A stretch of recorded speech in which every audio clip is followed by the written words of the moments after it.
Meow, meow, meow. Welcome to Adventures into Reality. Today is a live call in show, and you see the meme of memes standing there for you. 1 second. The gallery. No. Exit full screen. There we go. Side by side speaker view. There we go. Now, here we go, because Zoom is being a pain in the arse. So today is a live call-in show. Talk about whatever you want, whenever you want. If you are one of those people who truly does not know your purpose, tough luck. If you are new to these calls and going, me, I came here to find my purpose, that's all I wanted to do, you have not listened to me long enough. Those that must impress me, will I say to them what their purpose is. If you are one of those people who is forever at C plus effort, 15 minutes a day, 5 days a week, you will not get your purpose told or your galactic history. I am reserving purpose-based conversations from now until the end of the time to those who have achieved A plus enthusiastic effort. With all that being said, I am being facetious, but maybe not. I will service as many calls as I can. We please ask that each and every one that you refrain to only calling in once per month, unless we have specifically asked you to call back and give us an update on your show. Next, for the last couple of weeks, people have been direct private messaging me out the yazoo during a live show. I cannot read and respond to direct messages. I run a show. I am in the midst of doing high-level healing stuff, and the messages run right past me. So all of you who are already private messaging me, please stop. I can't read your messages and run and function in a show all the time. Thanks a lot. All right, Robert, let's tell people to raise their hand. And we will select from raised hands only those in the Zoom room. So if you are listening somewhere else and want to be a part of the selected callers, you must raise your hand here in the Zoom room. All right, Robert, let's spin up the wheel of callers and see who the universe wants us to talk to.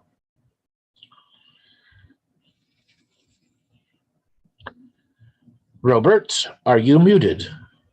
Oh, I have it set for push to mute. Push to mute. Francesca, signal to unmute. Francesca, are you there? Andrew? Hello, where are you calling from, Francesca? Hey, I'm in Lanzarote. We spoke already. I hope you remember. I'm so lucky to get selected, and I hope this is going to go deeper.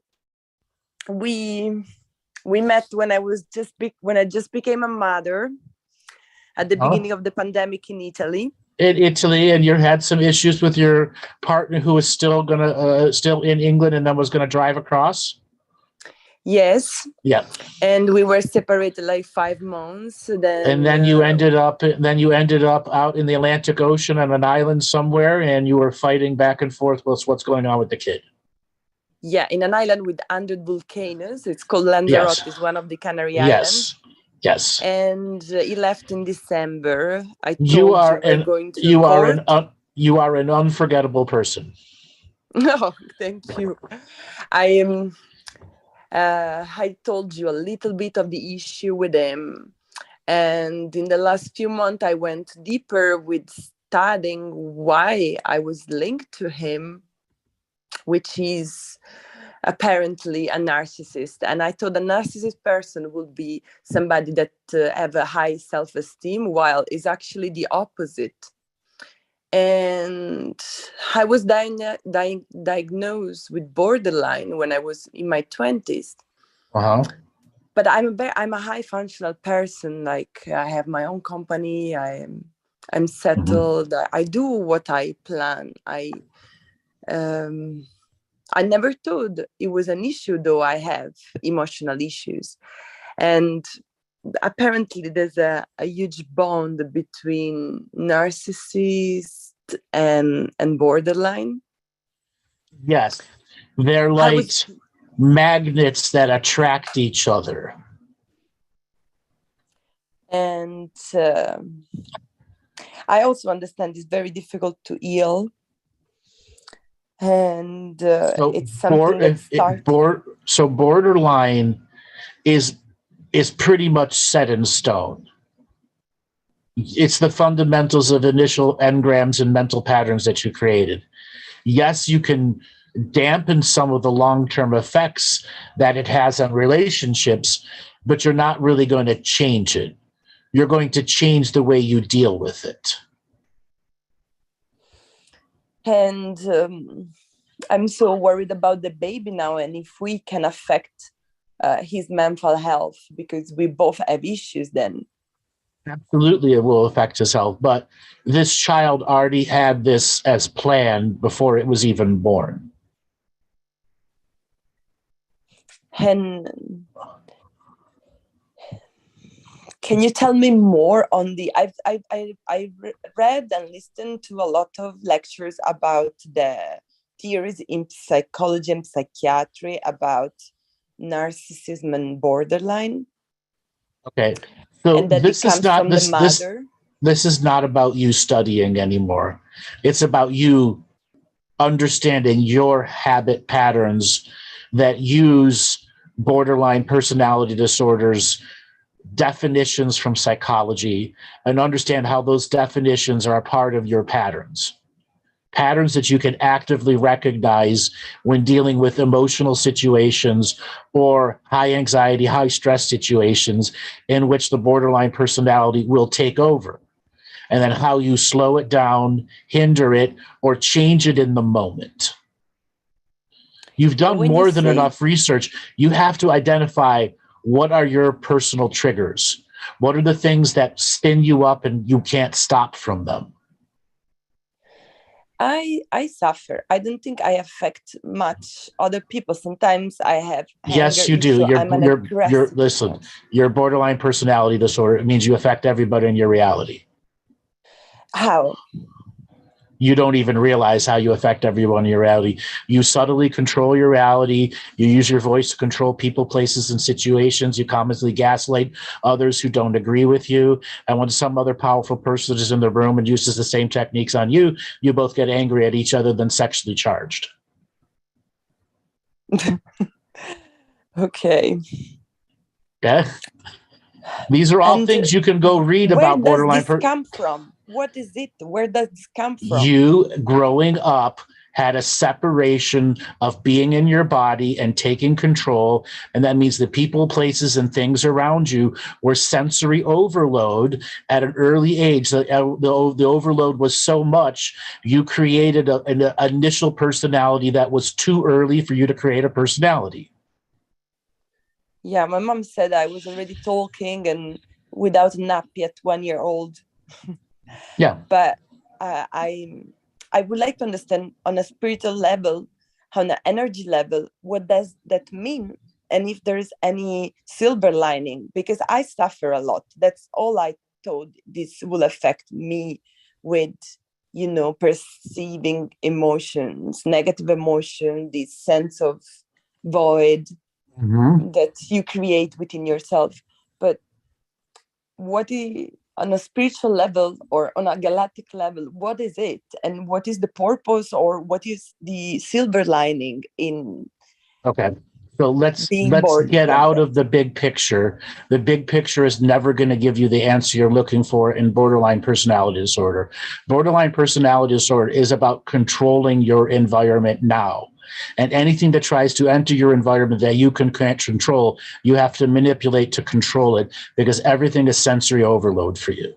You have to always be creating the sensory input, and anything that creates the sensory input that's above yours, you have to suppress, reduce, manipulate, or eliminate. Okay? And what is the narcissistic? Hold on, let me finish. in this moment of presence, if you understand everything is about sensory input, the greatest spiritual practices you can do is learning how to turn off all sensory input internally within you, and all the different avenues of voices that are created by the borderline personality disorder that demand you converse with the mind.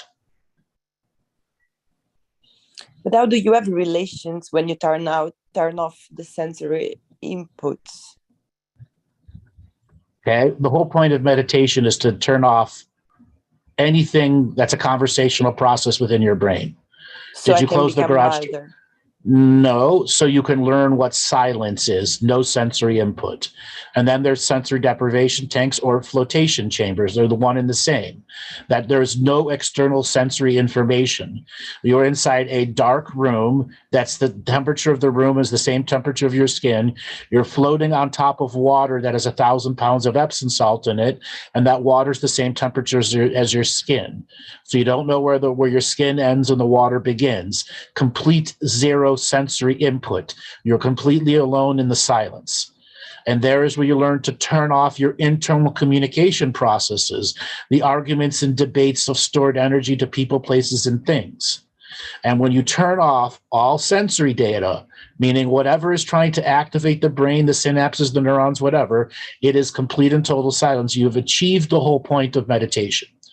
Now, maintaining silence is very difficult. Most people new to meditation can only maintain it for a minute to 2 minutes. And people that are super experienced, decades long of experience, might be able to get 15 minutes of silence. That's how much strength it requires of internal character to achieve silence for an extended period of time. Because once we have control of the body, mind, and spirit as a complex process through silence, we're able to control the body's nervous reactions. And once we control the nervous reactions, we stop adrenaline. One of the main things that's an issue with a lot of people who are narcissistic and borderline personality disorder, they are always in high adrenal gland mode. You're always producing more adrenaline than you need on reserve, and you tap into it too often. Yeah, that was That's the why, excitement that connected us. which then turns into dopamine releases from these excited releases. And this is what created the initial borderline personality disorder, getting dopamine releases off of rushed concepts.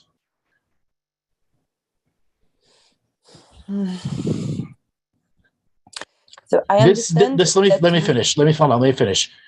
If you truly want to heal this, your biggest thing that you can do is breathing exercises and silence. Wim Hof breathing to the point where you haven't done it like an hour a day. Yeah, and let me tell you something. You can do it an hour a day when you're sleeping.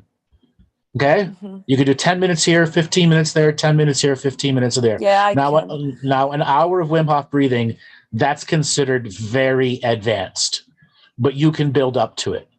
Okay? I love it. Okay? I would love to do more. I will with more incentive now. I thought it was very sad, when I understand that we are unable to have real intimacy. And the reason why we were together is because no one was there and we weren't scaring off each other of being intimate. And it feels so sad, the perspective of living without or never knowing real intimacy in my life. But you do know love.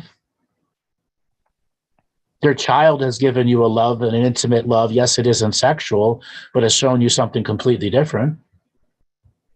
Yeah. So what is intimacy? Is the pleasurable side of sexual interaction. That doesn't mean there's a kid at the end of it. That means when you're done and you're smoking a cigarette and going, was it good for you? Uh-huh. And then it's more than just a uh-huh. It's that spooning that comes after it, that nuzzling energy, that next level of love feeling until the next rise in energy and you're back on top of each other. That's what you're missing. I never felt intimacy. But that's what you're missing. What? The two lovers in deep connection. Yeah, it's something I craved all my life, but I've never been able. Because you don't have body control, you don't have impulse control, and the borderline personality still runs the nature of your reality. Yeah, I overrule. Correct. I Correct. You start to overrule understand. yourself. With this, relationship, at least I started understanding. I never took it seriously, or I never understood it deeply. And hopefully this is the starting point, understanding. I would say it's more than the starting point, because I've talked to many people that have borderline personality disorder, and they've known it for decades, and they know virtually nothing compared to what you know. You actually have the capacity to hear and talk to me. 99% of BP people can actually hold a conversation, especially when they're threatened by somebody else who knows more than them. I understand. I was so unaware, and it was like revelation for me now to get to this level of understanding, because all of my life, I'm 41 years old, I was so unaware, and I was always trying to find an explanation of why things work out in a way or the other, which is my programming, self-destructive programming. And once you had a child, and there were balancing hormones and chemicals in you that made it easier to not be borderline personality disorder during your pregnancy and before your pregnancy, is what gave you this opportunity to beat it. Yeah, I understand they calm down with aging. Yes, but with aging as well as giving birth to children. The amount of hormones that are in a pregnant woman's body during birth and after birth are through the roof. And it can go for several years after their birth. So you're still reaping some of the benefits of giving birth hormonal-wise, which is balancing some of the chemical processes that borderline personality disorder burns up those chemicals too fast.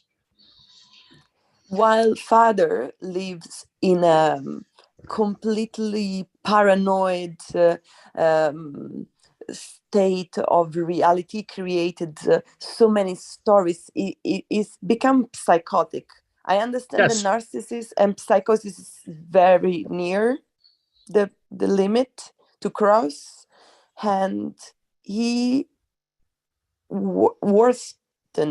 he got worse, and it's impossible to talk to him. It's impossible to help him. It's impossible to be practical. And as long as you understand that, you want to have nothing to do with him. Yeah, but he's the father of the baby. It's such tough a difficult fucking situation. luck. He will only destroy that child. Yeah, I know. I reacted. You get that? He will destroy that child. I know. You cannot have excuses for him. You cannot have excuses for him. And what about the baby? What do I say to the baby about his father? You don't have to say anything until he's 8 or 9. So I have a few years. You've got plenty of time to figure it out. Okay? Plenty of time to figure it out. During this next 8 or 9 years, master Wim Hof breathing, master meditation that allows you to achieve silence so that you can begin to take control of the body and stop the adrenal gland overload, which puts you into the process of taking command of everything. And do you think this is already transferred to the baby? Inevitably, something will. But if you begin healing yourself, the baby will heal itself also. Okay? Yeah. Sounds good. One last thing, darling. I want you to know, for somebody that has a diagnosed borderline personality disorder, you're more put together than 99% of the other ones. Remember that. You're one of those people that can beat it. And then what beating it looks like is taking control of the controller. And this is understanding the impulse comes on and you have to stop the impulse from flowing you with adrenal, where you can't stop the masterful manipulation of the environment. Yeah, I had a very similar message in an ayahuasca ceremony. Mm-hmm.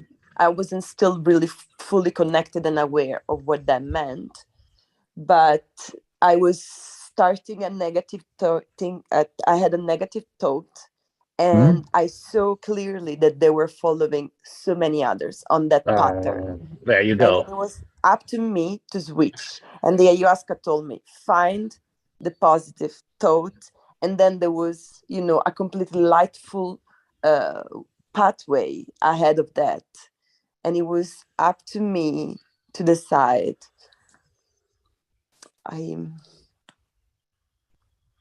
I know it's good to talk about it, but at micro level, on a daily basis, you're not always able to control yourself. Yes, you are. You do it every day as a person with borderline personality disorder. It's just become such an ingrained habit. You have to recognize before the little stick holding up the avalanche breaks. Because everything is like this avalanche energy. It just takes a tiny touch and the avalanche of energy comes out of the, but you have to strengthen the little stick that's holding it up through impulse control and breath work, because you can absolutely stop the avalanche before it's in full flow. You are that masterful at manipulation of the environment, you can manipulate even the avalanche. You just have to change its purpose. I'm a salesperson. Is this something that makes you perfect for sales? Exactly. Is this because I am in this way that I achieve sales? Yes, absolutely. It's because of the mental manipulation I unconsciously achieve. And the energy that you're manipulating too. So it's an energy takeover, basically. It can be, but it's not vampiric. That's what you have to understand. What did you say? It's not a vampire type energy. There's different forms of negative and positive manipulation.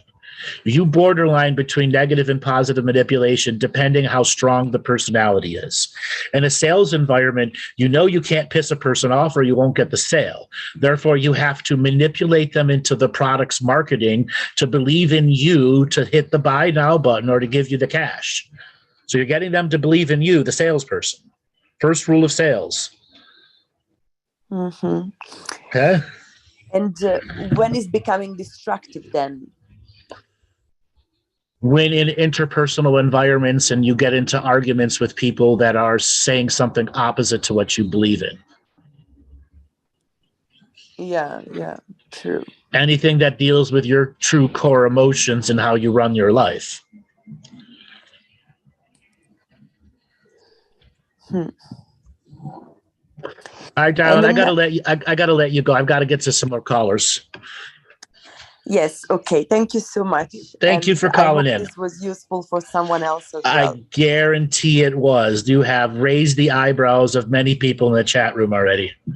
Mm-hmm. All right, Darren. Thanks a lot for calling. You too. Thank you. All right, Roberto. Let's spin up the wheel of callers and see who is next. Okay, Dwayne Skinner. Dwayne, are you there? Dwayne, are you there? I'm here. Hi, where are you calling from? Canada. Welcome to the show. What do you want to talk about today? I'd like to ask you that.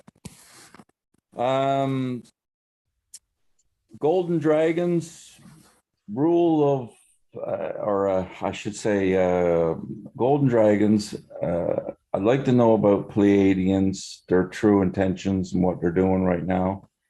And other than that, I got a manifestation blockage.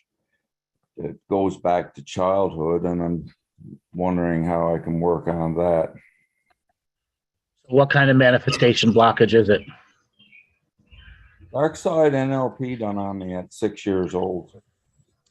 That's where it started, but it kind of went like a labyrinth effect over and over. So how does it affect your life? Self-image. So what type of self-image issues does it create? I'm too tall, I'm too short, I'm too fat, I'm too skinny, I'm ugly. What are the nature of the issue there? Probably not good enough. Okay, so value. You have no value. Doesn't love me, blah, blah, blah, abandonment issues, that kind of, Okay. right? So what does it stop you from manifesting? Do you have a job? No. When's the last time you had a job? Oh, 3 years ago. Okay. What did you do 3 years ago for a job?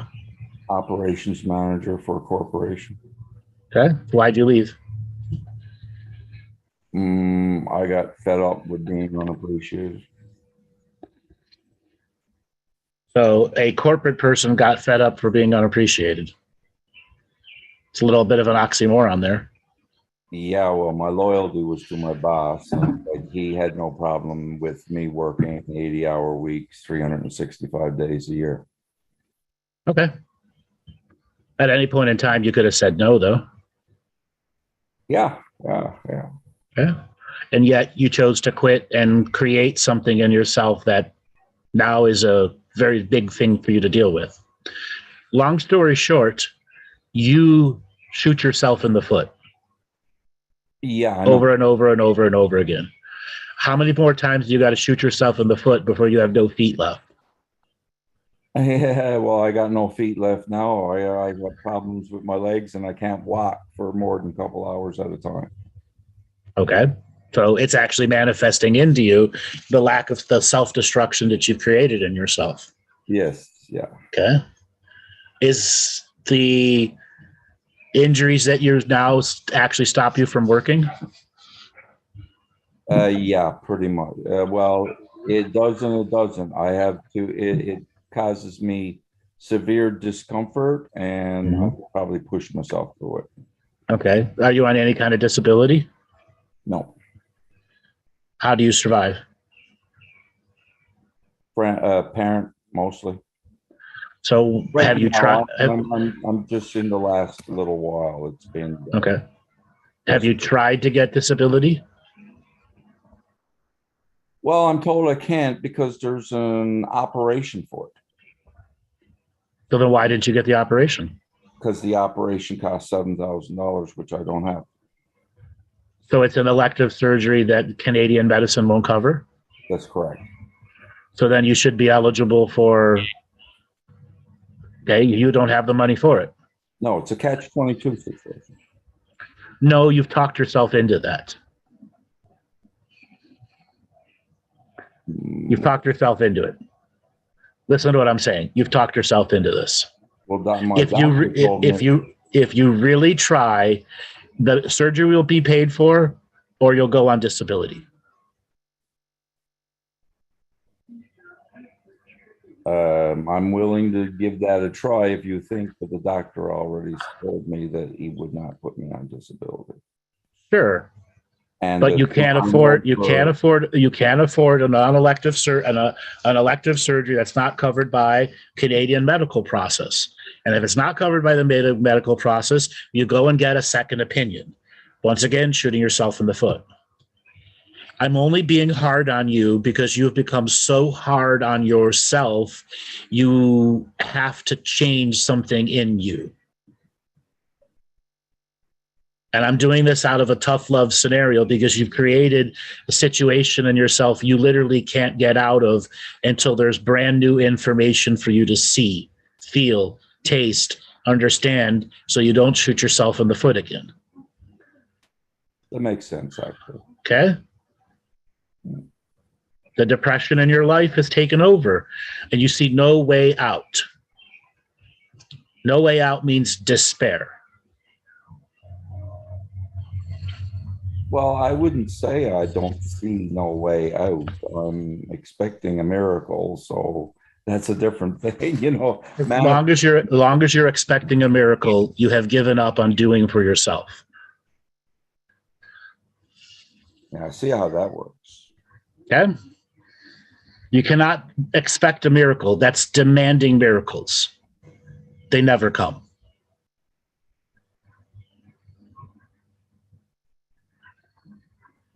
This is you having to become courageous and committed to making change and finding the doctor that will give you exactly what you need, even if you have to doctor shop. Yeah, well, doctors are almost impossible to find here. I know that, but you have to try. If you don't try, you're quitting. If it takes 6 months, that's fine. Get as many appointments as you can. Okay? Yeah, okay. Listen, I understand what you're saying as far as the quitting goes. But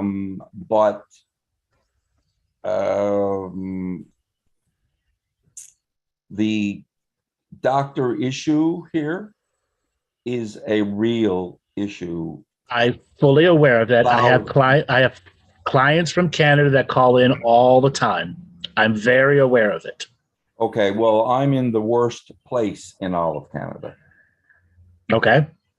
So that's why I'm saying it. So are you going to give up because you're in the worst place in Canada? No, I didn't say I was ever going to give up. No, but you indicated it. You got to remember who you're talking to here. I'm seeing through layers upon layers upon layers upon layers, trying to get the core you to stop making excuses and do something for yourself, even if it ends up with a doctor telling you the exact same thing. You have to break the vicious cycle that's around you. And you do it by taking action and learning from the different actions. Prayer process is going to be important for you. You got to get out of expecting the miracle, man. You got to activate the special skills that are inside you and use them. Is that my purpose? Maybe. Maybe. Okay? Right now, you don't see any purposes or purpose. You see things that attract you, but you don't actually invest the fullness of your intelligence into them. Because you're in pain every day. And there's no real pain management for you. Just like I said to the other lady, breathwork controls the mind. Breathwork can also control pain. You can go online and do all the free Wim Hof breathing exercises. He's got tons of them that are out there, and completely change your life if you were to dedicate 20 minutes a day and work up to an hour a day at it. I guarantee in 1 month, if you actually put the effort into it, you will be a different Dwayne. Okay, well, don't you see that I meditate every day? Yeah, but your meditations are still based in pain. As long as they're based in pain, they are 1/10 of the capacity of making change into you. I don't understand what you mean by my meditation. So you're meditating using a 9-volt battery. You're not plugged into the wall. You're not at 110 power.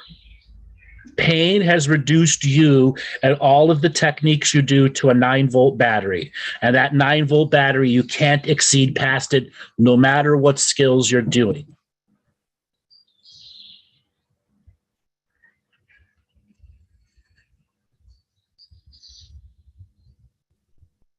This is how insidious pain is when it overwhelms beings. I get people like you calling my private sessions in public all the time. You have to get out of the pain mentally, physically, and spiritually. And once you're out of it, those actual practices that you do will be 1,000 times more effective. Because when you come out of the meditation, the pain is waiting for you. When you go into the meditation, you're avoiding the pain. It's not actually dealing with any of it. Thus, the actual practice you do is so greatly reduced. Imagine if those practices you've been doing for so long had you plugged into the wall energy and the pain wasn't there.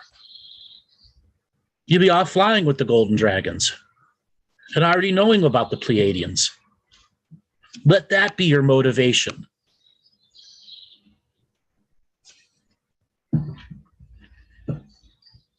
I see you're telling me what I need. Exactly. What you need to make long-term differences in your life and giving you enough hopeful inspiration that it won't turn toxic on you. Yeah, I guess I look at the inside as what manifests the outside, but you're, according to what you're saying, that the outside is actually affecting the inside. Absolutely, because you've reached a point where the pain is always overwhelming you, and that will eventually flip when once the pain is greatly reduced and you have some form of normal living back. So focus on getting out of the spiritual and into the physical life. How about this? Reduce your reduce your spiritual practices by 50%. Okay, you could still do them. Reduce how much you do by 50%. Replace as much of it with Wim Hof style breathing. Okay. And then find something that can allow you to begin learning about exercising the body, pressure point release. Okay. Stretching. Your muscles are going to atrophy even more if you don't start taking care of them. Yeah, well, that's what's basically happened. I mean, 2012, I was diagnosed with a 5% venous insufficiency in the legs. And from then to now, well, 3 years ago, I was diagnosed with 85% in one, 75% in the other. Mm-hmm. Something my dad suffers from, and he's at 60 and 60. Your legs turning purple every day? Yeah. My feet turn purple and all that. Yep. So breathing. Okay, you're having kidney issues too, aren't you? Not really noticeable, but so I guess it's possible.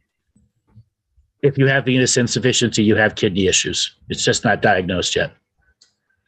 Okay. It's all goes hand in hand. Okay. I'm going to reiterate to you, breathing, breathing, breathing, breathing, and then storing your energy up.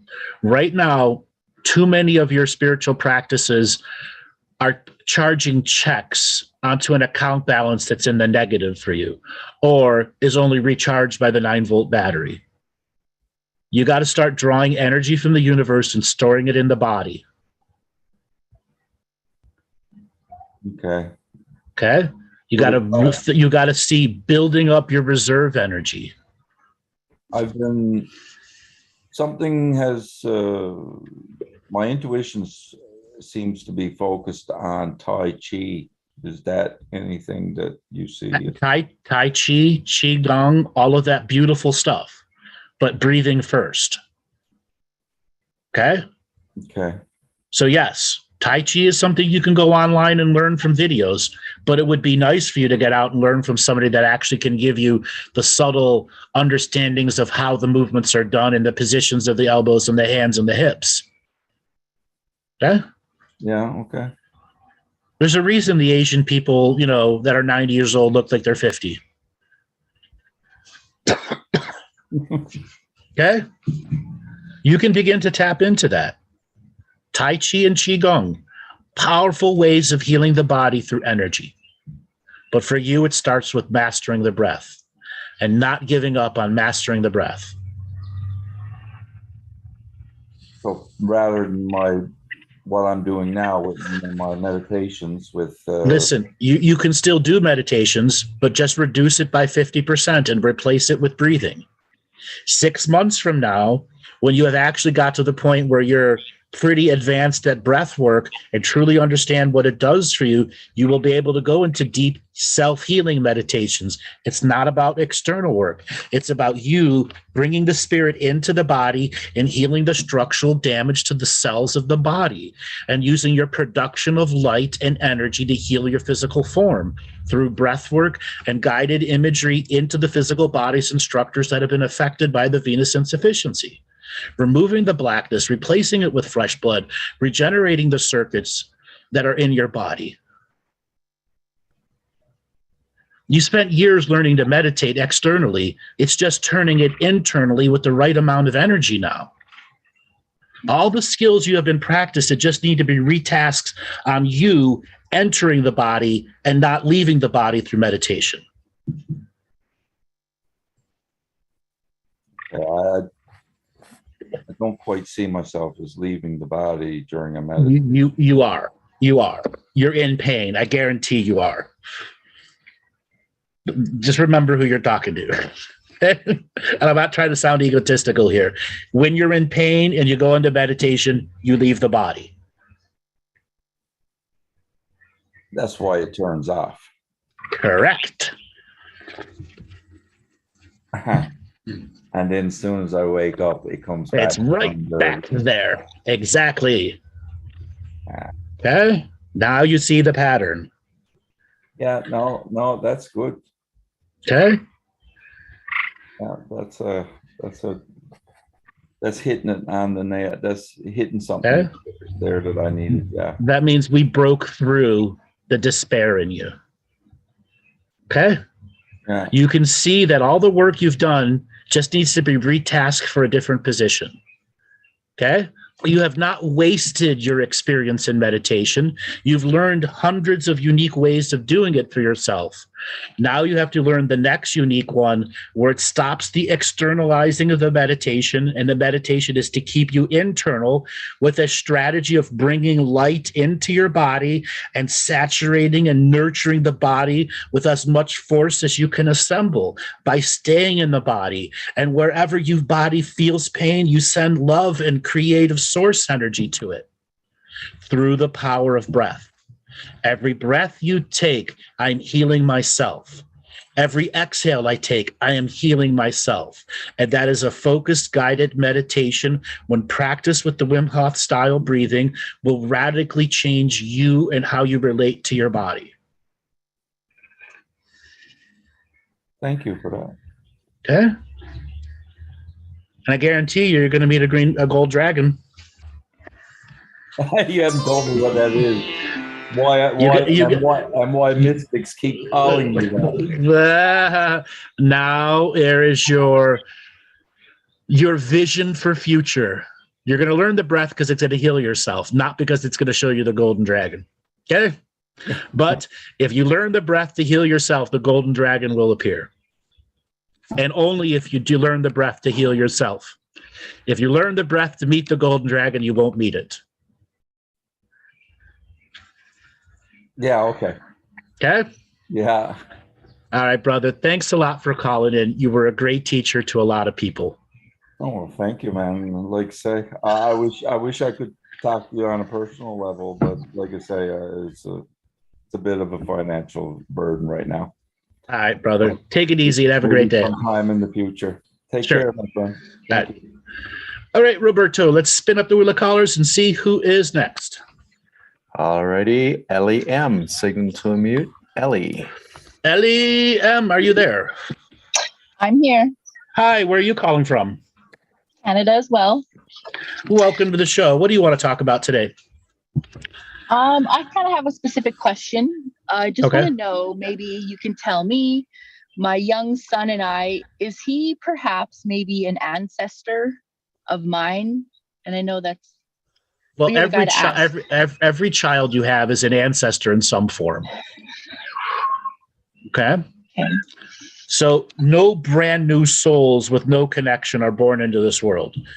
Anything that's a firstborn has ancestors physically in the world, meaning they've lived with somebody somewhere else. So what is it that you're trying to ask on a deeper level about soul family?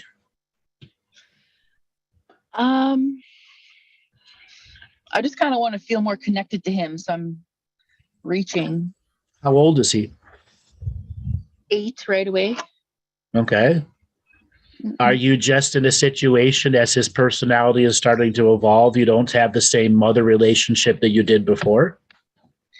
Perhaps, and I want to help him in any way I can, and he's already being pushed towards a diagnosis of ADHD is so popular, but I blame myself, but I know that if I heal me myself, it'll trickle down. So I'm really focused on that and staying positive. And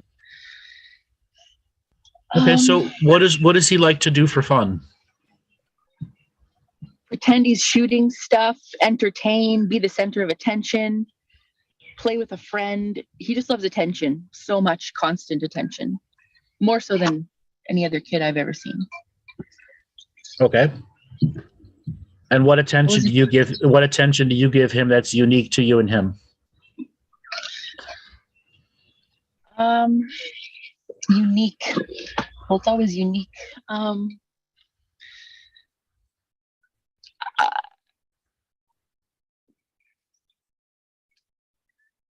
don't know. Like I'm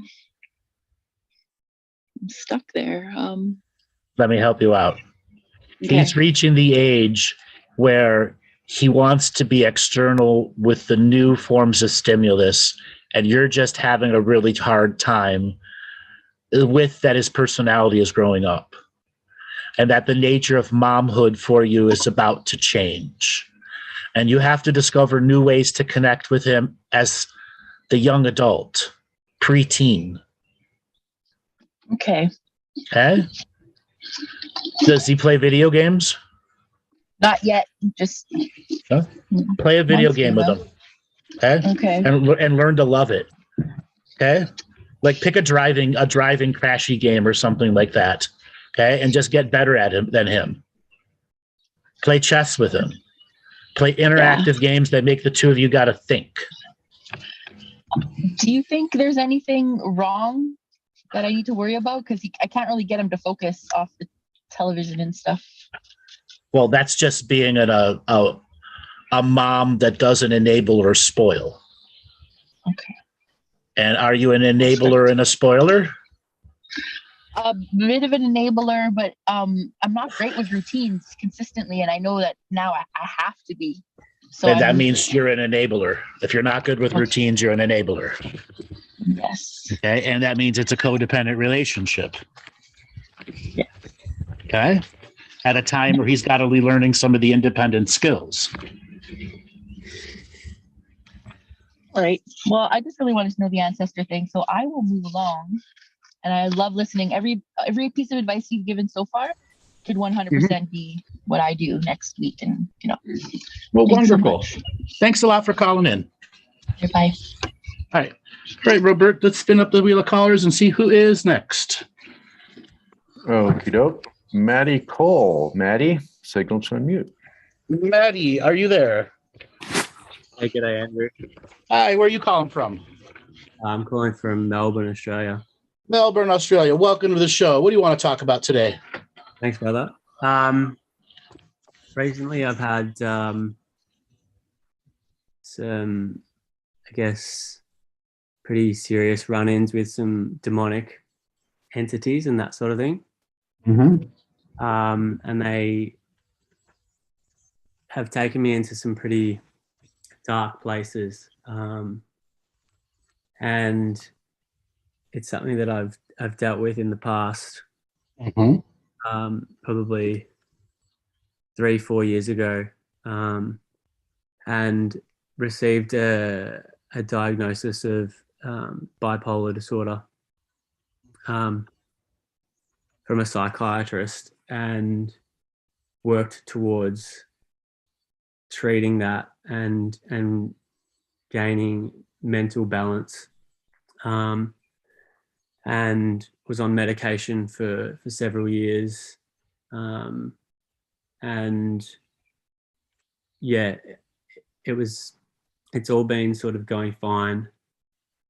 But more recently, yeah, I've had these demonic entities sort of coming back in and taking me into some really dark places, very harmful thought forms. How long have you been listening to me for? Sorry? How long have you been listening to me for? Quite a while. Okay. Yeah, like probably 4 or 5 years. Okay, so then you've probably heard me do a breadth of lots of different types of things that I can help people expel entities out of them. Yeah. I want to do that with you. Okay, yeah. Okay, so we're going to do the repeat after me process. Yeah. Now, for anybody that's new to the show, what I'm actually doing is creating words seconds to minutes in the future from my precognitive workforce that I am designing for him to repeat out loud so that it begins the journey of disempowering the entities. Now, the entities already know this. And so listen to the cracks in his voice. Listen, he knows how to speak English. He's a well-spoken person. Hear his emotions. And let's all send him simple love. So, Maddie, just repeat after me. I, in this ever-present moment of now. I am a separate present. Sorry, can you repeat it again? I, in this ever-present moment of now. I, in this ever-present moment of now. Choose to acknowledge. Choose to acknowledge. That there are entities influencing me. That there are entities influencing me. Those entities are now put on notice. Those entities are now put on notice. I see you. I see you. I now shine light on you. I now shine light on you. And I expose you to the universe. And I expose you to the universe. For the simpletons that you are. For the simpletons that you are. In this exact moment. In this exact moment. I have a friend. I have a friend. On a live show. On a live show. That is kicking the shit out of you. That is kicking the shit out of you. And I am enjoying it. And I am enjoying it. For every word I say. For every word I say. I take back all the power you took from me. I take back all the power you took from me. I take back all the things you did to me. I take back all the things you did to me. All the fear you created into me. All the fear that you created into me. I transmute into love, happiness, and joy. I transmute into love, happiness, and joy. I no longer allow you into my reality. I no longer allow you into my reality. I no longer allow you into any diagnoses that I have. I no longer allow you into any diagnoses that I have.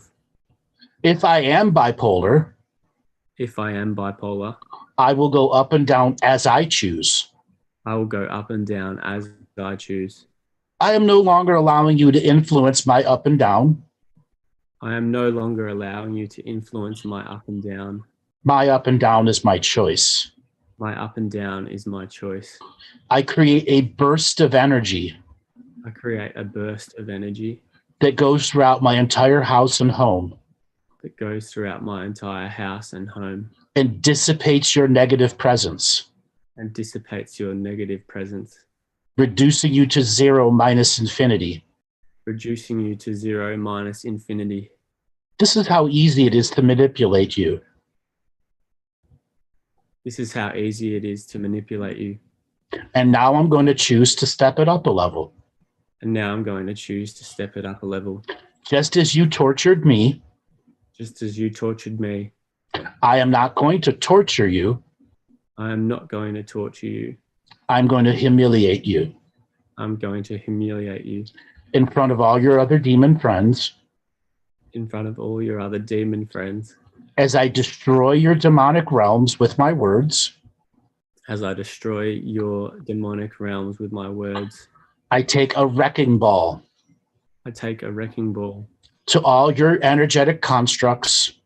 To all your energetic constructs. I topple over all your buildings of power. I topple over all your buildings of power. I crush all your castles under my foot. I crush all your castles under my foot. I release all the tortured souls that you have. I release all the tortured souls that you have. And guide them back to their human bodies. And guide them back to their human bodies. Sealing the portal so you can never touch them again. Stealing the portal so you can never touch them again. Now it's just you and me. Now it's just you and me. Are you afraid yet? Are you afraid yet? What is it telling you?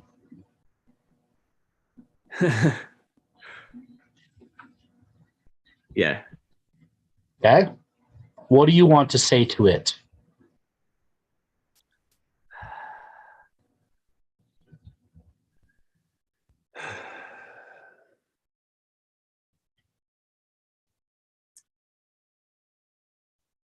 That it has no power over me anymore.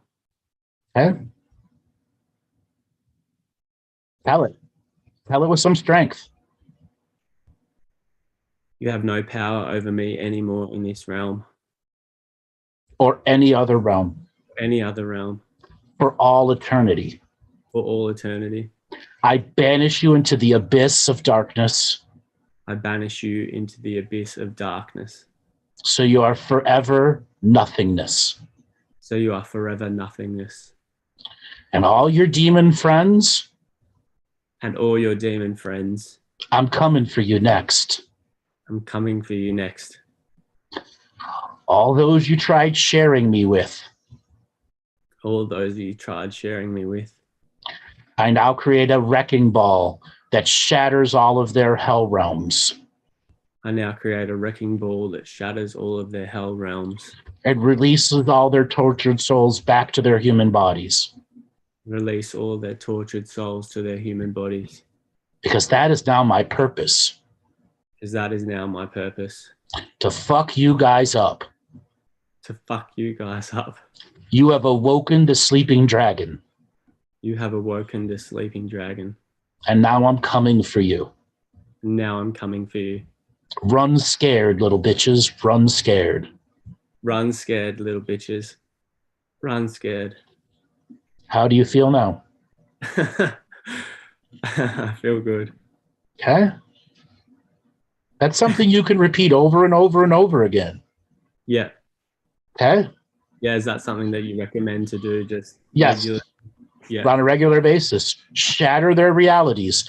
Let me tell you something. That castle you crushed under your foot took them 700 years of energy to build. Yeah. Okay. Yeah. You have cost this thing an immense amount of effort. Mm. Okay. Yeah. Now I want you to understand. I put words specific. I'm coming for you because you cannot retract back now. Yeah. You have to step forward with your spirituality and your physical life and find the metaphorical demon hunter in you, not the literal. Yeah. The strength it takes to stand up to a demon and say, I'm wrecking your reality, motherfucker. Yeah. Okay? Do you feel that this is like part of my mission here, or like? Yeah, yes. Standing up as the warrior, but not the bloody killer. Yeah. Okay? Yeah. Yeah, because I feel like I was stepping into, I guess, bringing through my gifts. Basically, I'd just been doing some healing work. Healing, I kind of created my own intuitive healing body work sessions. I'd started to give those sessions, and that's when I experienced this demonic stuff, and it really took me down. And yeah, it's just come at a really interesting timing. So let me probe a little bit. What do you do for a job? Right now, I'm not working. What kind of career have you had in the past? I've done a lot of different things, and haven't really known or like stuck to something for an extended period of time. Like I've always just kind of done things for like 2-3 years or whatever Like it what? is. Like what?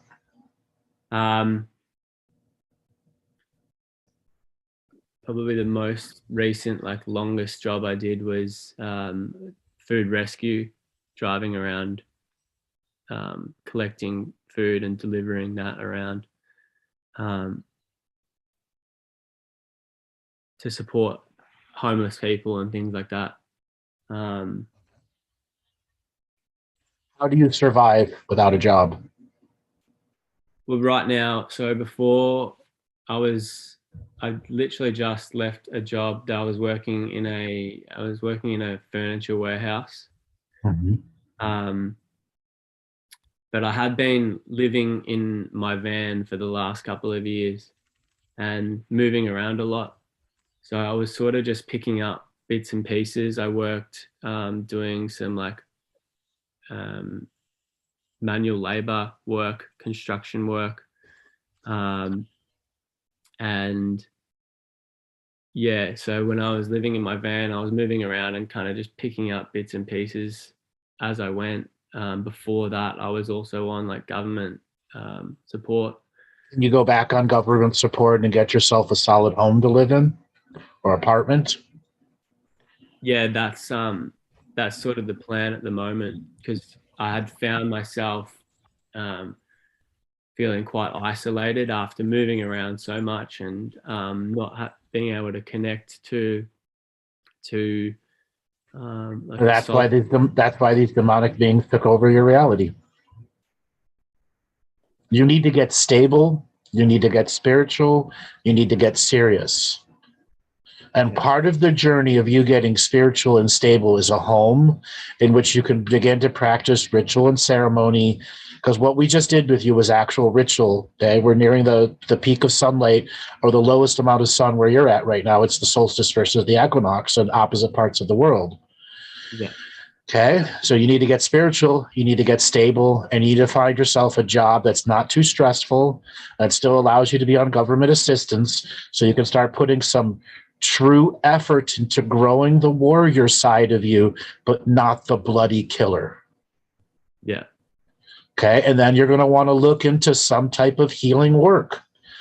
I will say specifically for you that you should look into doing myofascial release as a career. Yeah. Okay. And it's something that you can go and study and get a certification in. And in a year, once you're stable for 4 to 5 months and you really are off the road and that energy is through you and you've gone through the journeys of bonding with the home and trusting it once again and going through the cycles of ups and downs, you can begin looking at the actual journey of educating yourself in a healing class. Yeah. Yeah, so the like I've trained as a Reiki master. I've done that since probably 2015, and had found myself moving towards more of the like body work side of things, and then developing my own kind of intuitive way of bringing that through. And I had just started to work that through when things kind of went south there. You also have to recognize that you do have a diagnosis of the up down shit, whatever it's called. Bipolar. I have a brain for bipolar. You don't realize how much that affects you. Right. And there's a lot of people out there that refuse to understand what a diagnosis means. Yeah. And I'm saying this more for the rest of the audience than you. Yeah. If you're denying what your psychologist is telling you, if you're at a state where one person tells you this and you're in complete denial that it's happening, the psychosis is there and real, and it will create real things and fake things. When you let the psychosis run you, you are allowing the reality of other beings to run you. Right. Okay. And you can't allow the reality of other beings to run you. That's why I said getting serious and getting stable about getting serious is the most important, because you have to learn to deal with your bipolar disorder. That's why you can't hold a job. Yeah. Okay. Even if you got to become a grocery store packer, it's the least stressful job in the world. Or something that pays you enough money to not give a fuck about the job and not have to talk to people or whatever. And if anybody does talk to you and piss you off, you got to learn to control that stuff. Yeah. Okay. I run into a lot of crazy people who believe they're totally sane. And I'm the one that has to tell them they're crazy. And then they say, I'm not crazy. Yes, you are. I have a pretty good understanding of like how crazy I am. So I'm, by no means am I unaware of it. But so what I was seeing a psychiatrist and then was on medication for several years. Did the medication really help you? It's sort of hard to say whether it was like the medication or just the shift in my lifestyle choices that really helped to like balance me out more. So like, I decided to take myself off the medication after 2 years and and was fine. No, you weren't. You were homeless in your van. Yeah, well, I mean, it was like that. Getting attacked by demons. Well, I mean, it's only just been recently. So I was in the van for like 2 years, kind of having a soul kind of adventure. And then It doesn't matter. You know what I'm saying has the ring of truth to it. yeah. Okay? Yeah, and I know that there's been all these like patterns of like childhood trauma that have been playing out as well. Thus, why you got to get grounded and stable and begin the spiritual practice of self-healing, self-nurture, and self-mastery. And if you end up being on government assistance, stay on it as long as you can until you need to get a job or learn to work under the table. Okay? Yeah. Would you recommend going back to a psychiatrist for like medication, or? If you're going to get grounded, serious, and stable, yes. But it's not really about the medications as much as it is the counseling of where you're at with the psychosis now. Diagnoses do change. Yeah. Okay? So it's really about the conference and talking that you do more than the diagnosis itself. Yeah. Yeah, I think there's been a sort of a push against the diagnosis, like not attaching to it. Right. That's why in the repeat after me, I made it clear that you are in the control of the ups and the downs now. Yeah. Because you have to control the ups and the downs. If you know it's a part of you and you know that there's triggers in you, you can prepare for it. Yeah. Okay. Wim Hof breathing will do great for you. Yeah, I've been Wim Hof breathing for years now. Okay. Next level it. Literally learn to next level it. Yeah. Now the next thing is and you're living in your van for 2 years. Your diet must have been awful. My diet hasn't been too bad. I've been doing a lot of like fasting, and was moving into learning about like some pretty extreme stuff like breatharianism, urine therapy, like all of these sorts of things. So breatharianism is pure garbage. Yeah. Garbage. Okay. So in all reality, you stopped eating because you had no money, and you allowed your psychosis to tell you it was your spiritual purpose to stop eating and that you were fasting. Yeah, well, I've had some pretty severe gut issues that I've been trying to And stopping eating and fasting is not going to solve any of them. It's going to make them worse. Okay. What can you recommend? Well, first thing first, you need a balanced diet with protein, 40 grams a day minimum every day, 1,200 grams of protein by the end of the month. Doesn't matter what you eat as long as you're getting your protein. And once you've had significant amount of protein for a month and a half, 2 months, then you can choose to do something like a parasite cleanse, like Dr. Hulda Clark's parasite cleanse that comes with the zapper. Okay? Or you can learn to do home colonics, which are called Kalima boards. Yeah. Or have somebody do colonics for you. You got to start getting rid of the negative shit that's stored in there. And because you were improperly fasting and doing other stuff, I guarantee you have some petrified mucus in your system that's so full of toxins that you don't even realize. That's actually hindering some of your greater potentials. Yeah. Okay. So you need to get food. Okay. Obviously try not to eat the processed shit. Okay. Yeah. Do not go raw food. You can try to do vegetarian, but you have to promise to be a good vegetarian and not a shitty vegetarian. Yeah, a shitty vegetarian doesn't measure their protein and thinks they can live on salads and salad dressings. Yeah. Okay? You need protein. Okay. Okay? So your first main goal, stable, grounded, stable, food with the grounded, stable, and beginning the spiritual practices based in breathwork, guided meditations, like the other client, bringing yourself back into your body and healing the pendulum that swings you into the bipolar process, getting a hold of the psychiatrist again and seeing where the diagnosis is at. And then if they want to put you back on the meds, then you go back. If not, you don't have to. Okay. Okay? But then you need to find a job or stay on the government assistance until at such a time you can begin the practice of going to learn myofascial release and doing it as a professional. Yeah. In a year and a half, you could be doing the professional work. Yeah. Okay? This is the long-term goals for you. Okay. All right, brother. Thanks a lot for calling in. Thanks, Andrew. Thanks very much. You're welcome. All right, Robert, let's spin up the wheel of callers and see who is next.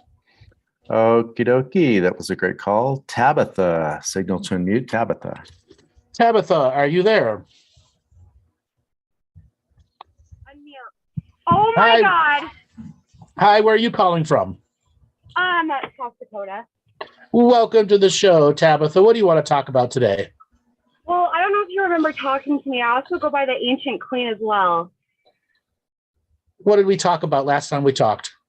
That I was a witch for many, many lifetimes. I'm also a massage therapist. But I have a question. Were you someone that was wanting to do a sun dance? Oh, I was interested, yeah.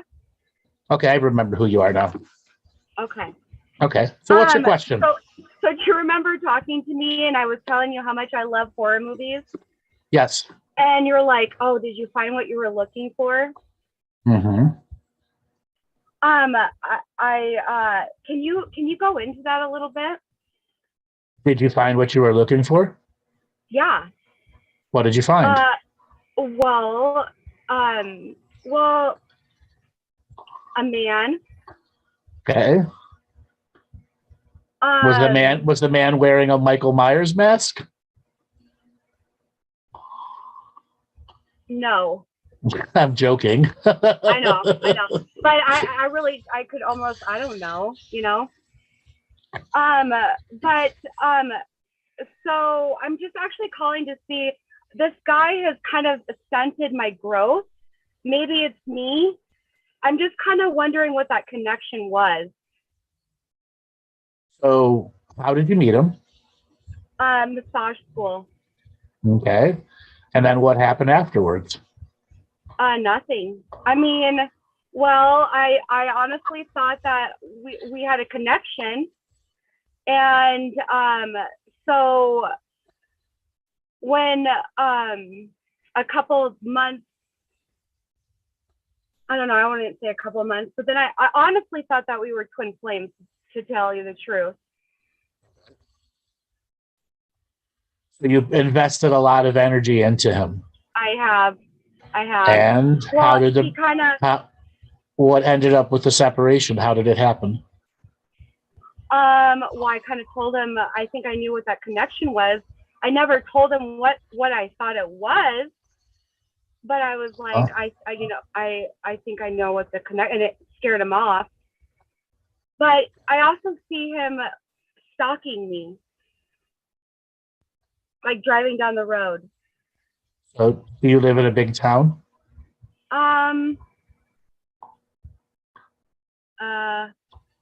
No, not like Portland, Oregon or anything like that. It's Rapid City. Okay. So it's very easy to run across somebody in a smaller type town, isn't it? Yeah. So how do you know it's stalking? Sometimes he has like perfect timing. Like I don't know. Is it stalking? That's what I want to know. No, it's not. It's timing, not stalking. Okay. So he's not doing it on purpose? No, it's not. It could be, say, you're stalking him, but you're actually not. Interesting. You're running into each other for a second chance, but is a second chance actually ever going to happen? No. I don't think No. so. I think it would have happened already. Okay. Were you intimate with him? No. Okay. So how can somebody be all of this super powerful twin flame and all that other stuff, and yet you were never even had a kiss?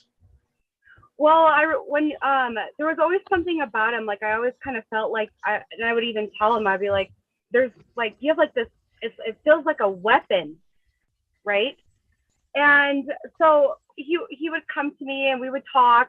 And at first I did not like this guy at all, right? But Okay. I felt like You were infatuated with bullshit. You were infatuated with him from the very beginning.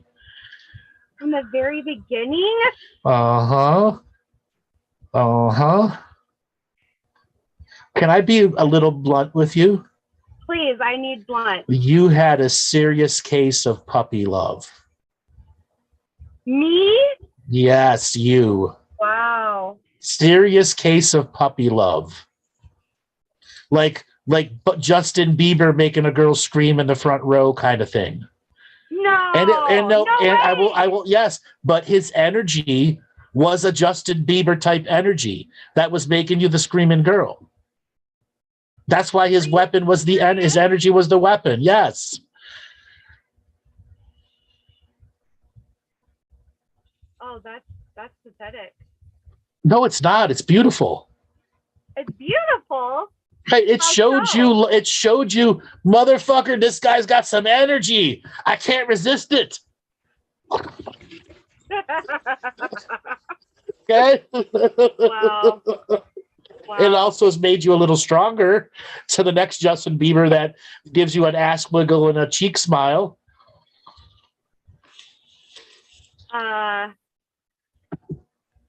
I guess. Okay. That's interesting. So let's talk about puppy love. Puppy love? Yes, Oh and let's talk about puppy love for a second. In that times you were with it, did it make you feel good? When I was with him? Yeah. I mean, honestly, I couldn't stand him. And he annoyed me. And I even took a break from massage school hoping he would be gone. Okay. And he was still there. And that's the exact definition of puppy love.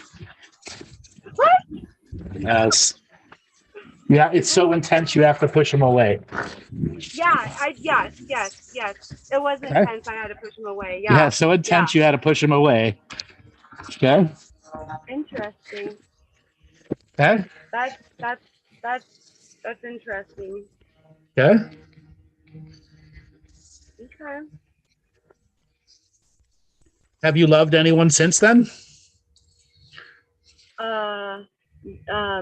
No. Why? Well, it kind of just happened.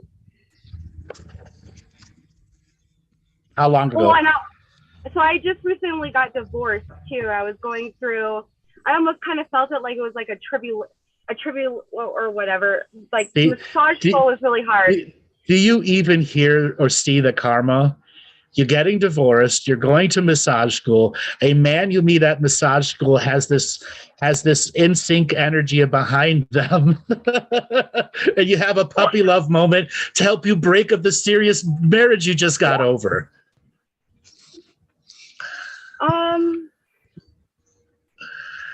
It surprises me because I wasn't really looking for that at the time. I know. It literally came out of nowhere. It came out of nowhere. Uh-huh. So look at the karma of it. You're going through a divorce. You're going in massage school. A Justin Bieber wink and flash energy came at you. Okay. It activated some energies in you. Okay. Yeah. And it reminded you that, hey, whatever this divorce means, I got puppy love at least. I can love again. I guess. Okay. That's interesting. Well, thank you for shedding light on me. I don't even know if I can forgive myself with this one, man. Yes, you can. You got to learn to turn it. You got to learn to turn it into a comical teaching lesson. So the next Justin Bieber that comes along, you can take your ugly ass away. Dude, I don't even like how you're doing the Justin Bieber. That just seems. God, I can't believe I was like that. What, that you were a young little girl that suddenly fell in a puppy love and it was innocent and perfect for you in the moment? Oh God.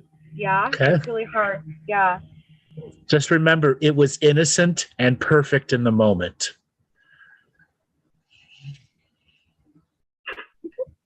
Okay. Okay. That means you had a really high potential of loving again. That you ain't broken. Right. That's why I kind of came out thinking like, he almost kind of healed me in a way. Yeah, through the puppy love energy. Through the puppy love energy, yes. Oh God. Okay. It's okay to have a guy on a poster above your bed. Nothing wrong with it. Yeah, but not Justin Bieber. Well, whoever it needs to be, it doesn't matter. I'm just using that as a metaphor you understand. No, like he totally is like Justin Bieber. That's funny though. Even more. It's so embarrassing. Okay, I really appreciate you telling me that. Now you can heal from it. Because you're like, no, this woman ain't falling for no more puppy love. Oh my God. Okay. Thank you. I want some serious adult male love in here. For real. I'm ready. Mm-hmm.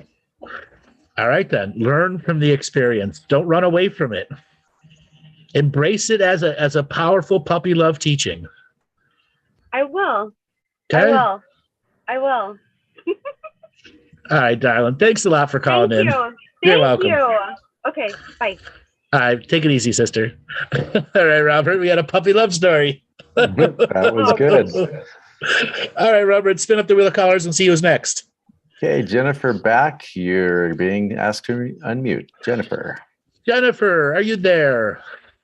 Hi, Andrew. Yes, I'm Hey, how you doing today? Long time. We've been talking, a couple weeks ago? Yes. What's going on with you? I have a couple questions, and one is just about the market in general. I know you've talked about it before. I have been warning about it for a long time, that it was going to take a intentional crash. Right. And I talked to my financial advisor today. We put things in very conservative a few months ago, and he's telling me leave it there. But yet other sources, my sister's advisor is saying, take it and put it all into a money market or a PIM.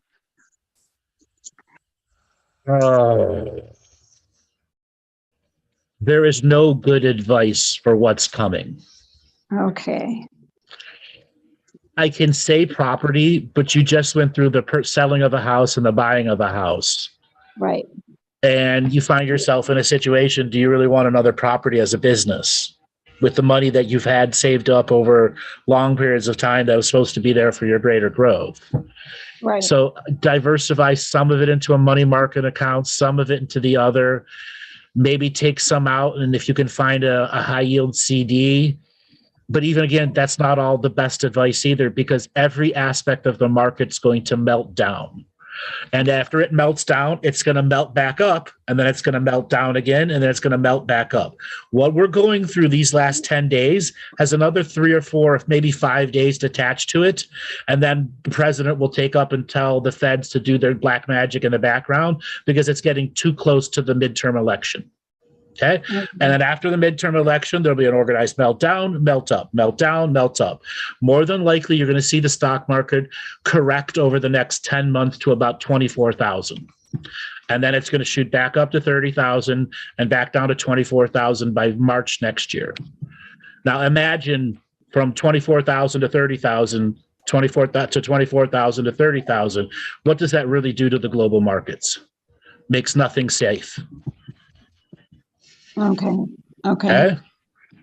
So even though pulling everything out, is going to take a hit too? Is that looking kind of like the best option right now?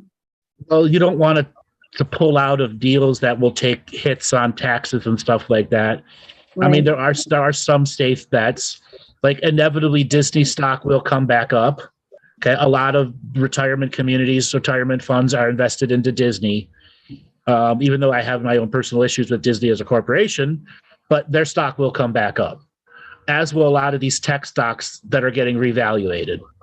I wouldn't say Facebook is a good investment, and I wouldn't say Apple or any of the others because of the issues they're going to have with supply chain.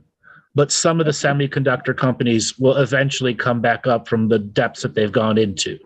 But then again, you're still dealing with tech stock, and tech stock it's the next redheaded stepchild the news is going to beat up.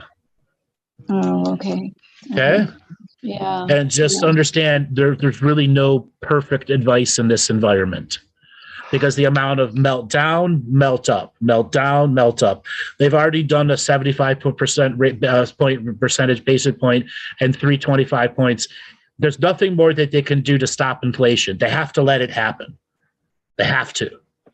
If they do any more manipulative magic, it just makes it work for the next year and worse for the next year and worse for the next year. Okay, got it. All right. Okay. So you can try to invest into small businesses that you know are going to survive. That's the other aspect of what to do with your money. A small business that you know can survive the market downturn and the upturn and have a slow payback process for you. Okay, that sounds good. Okay, yeah, right now most of my money is in bonds.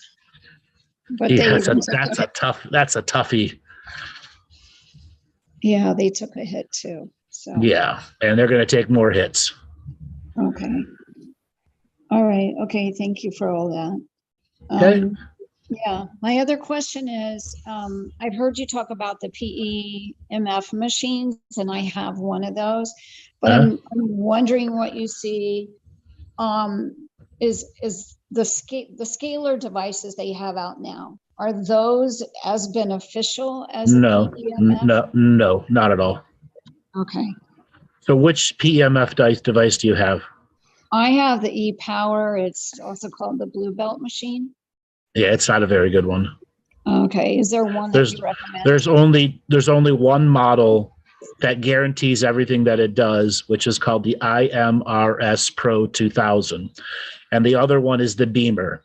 But the Beamer does not have the same control functions and built-in programs that the IMRS Pro 2000 does. The Beamer is about $4,000 and the IMRS Pro 2000 is around $7,000. Okay. Those are the only two that I would recommend. And I don't really recommend the Beamer because it doesn't give you all the other options that the IMRS Pro gives you. Okay. Okay. All right. Got it. And do you see that this would be something beneficial for me and Oscar? You could, absolutely, because you could turn it into a business. Okay, that's what I was wondering. PEMF therapy is approved by the American Veterans Association and a number of other insurance companies that will pay people to go to it. Okay, perfect. Okay. And then we have another device. It's called the Avicen. It's a negative pressure thermotherapy machine. How does it work? So you put your hand inside the machine, and they recommend doing left hand in the morning, right hand at night to help with sleep at night. And it's kind of on a pad that heats up. You have a glove around your hand, and it has pressure where it seals, basically seals your hand inside the machine, and your hand's just sitting on this device for about 15 minutes. It's called thermotherapy. I'm unfamiliar with that type of stuff. Okay. I'm unfamiliar, but it kind of sounds like it's using pressure to activate the pressure points in the hands. And can you do the same thing with deep tissue hand massage? Yes, you can. Yeah. Okay. Okay. All right. Okay. Got it. Okay. Mhm.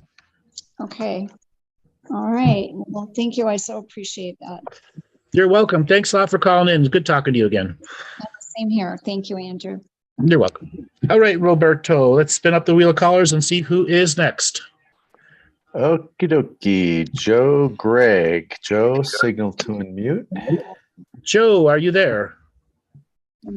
Hello. Hi, where are you calling from? I'm calling from Sydney, Australia. Born and Sydney, bred Australia. in Welcome to the England, show. but residing in sunny Australia.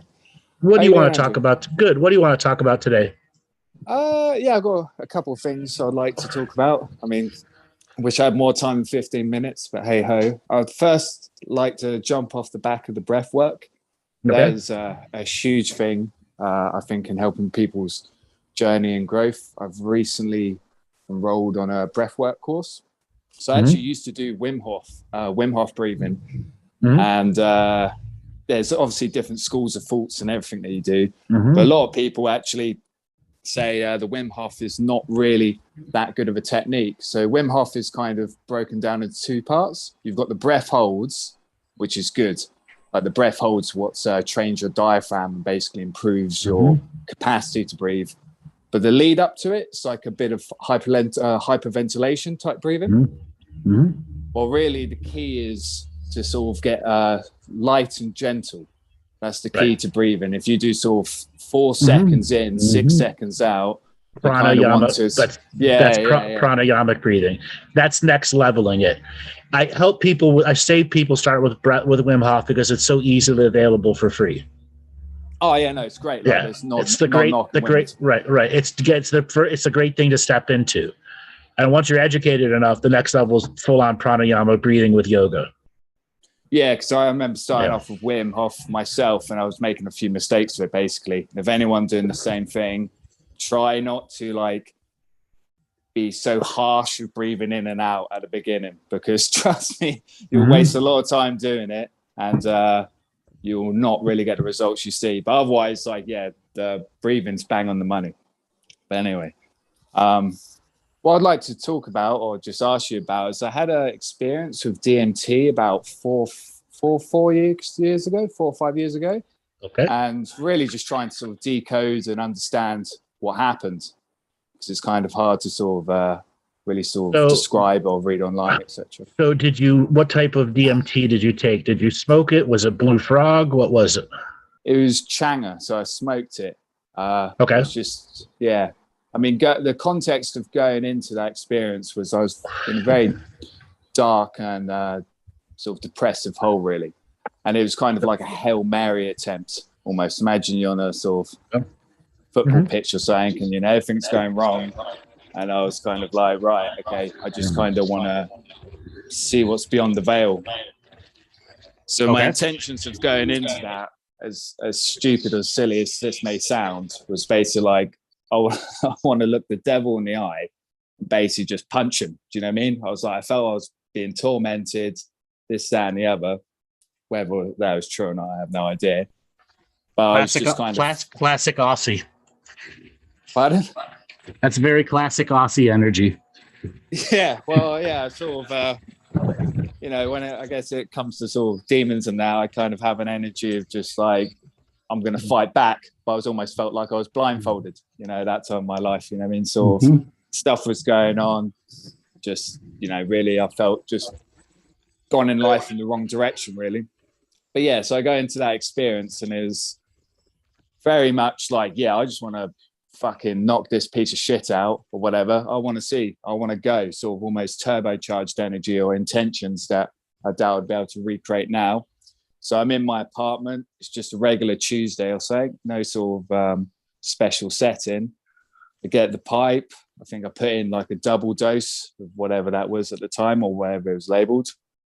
I smoke it. Going into it, it's very, very intense. Sort of the beginning bit. Sort of as you smoke it in, like, imagine a cigarette for like the very first microsecond. I've smoked Changa many times.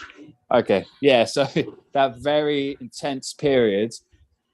Then for about a split second, I had sort of anxiety of like, oh shit, what have I done? but then sort of snap back into the mode of like, no, I'm going to sort of like put my foot down, sort of pedal to the metal type stuff.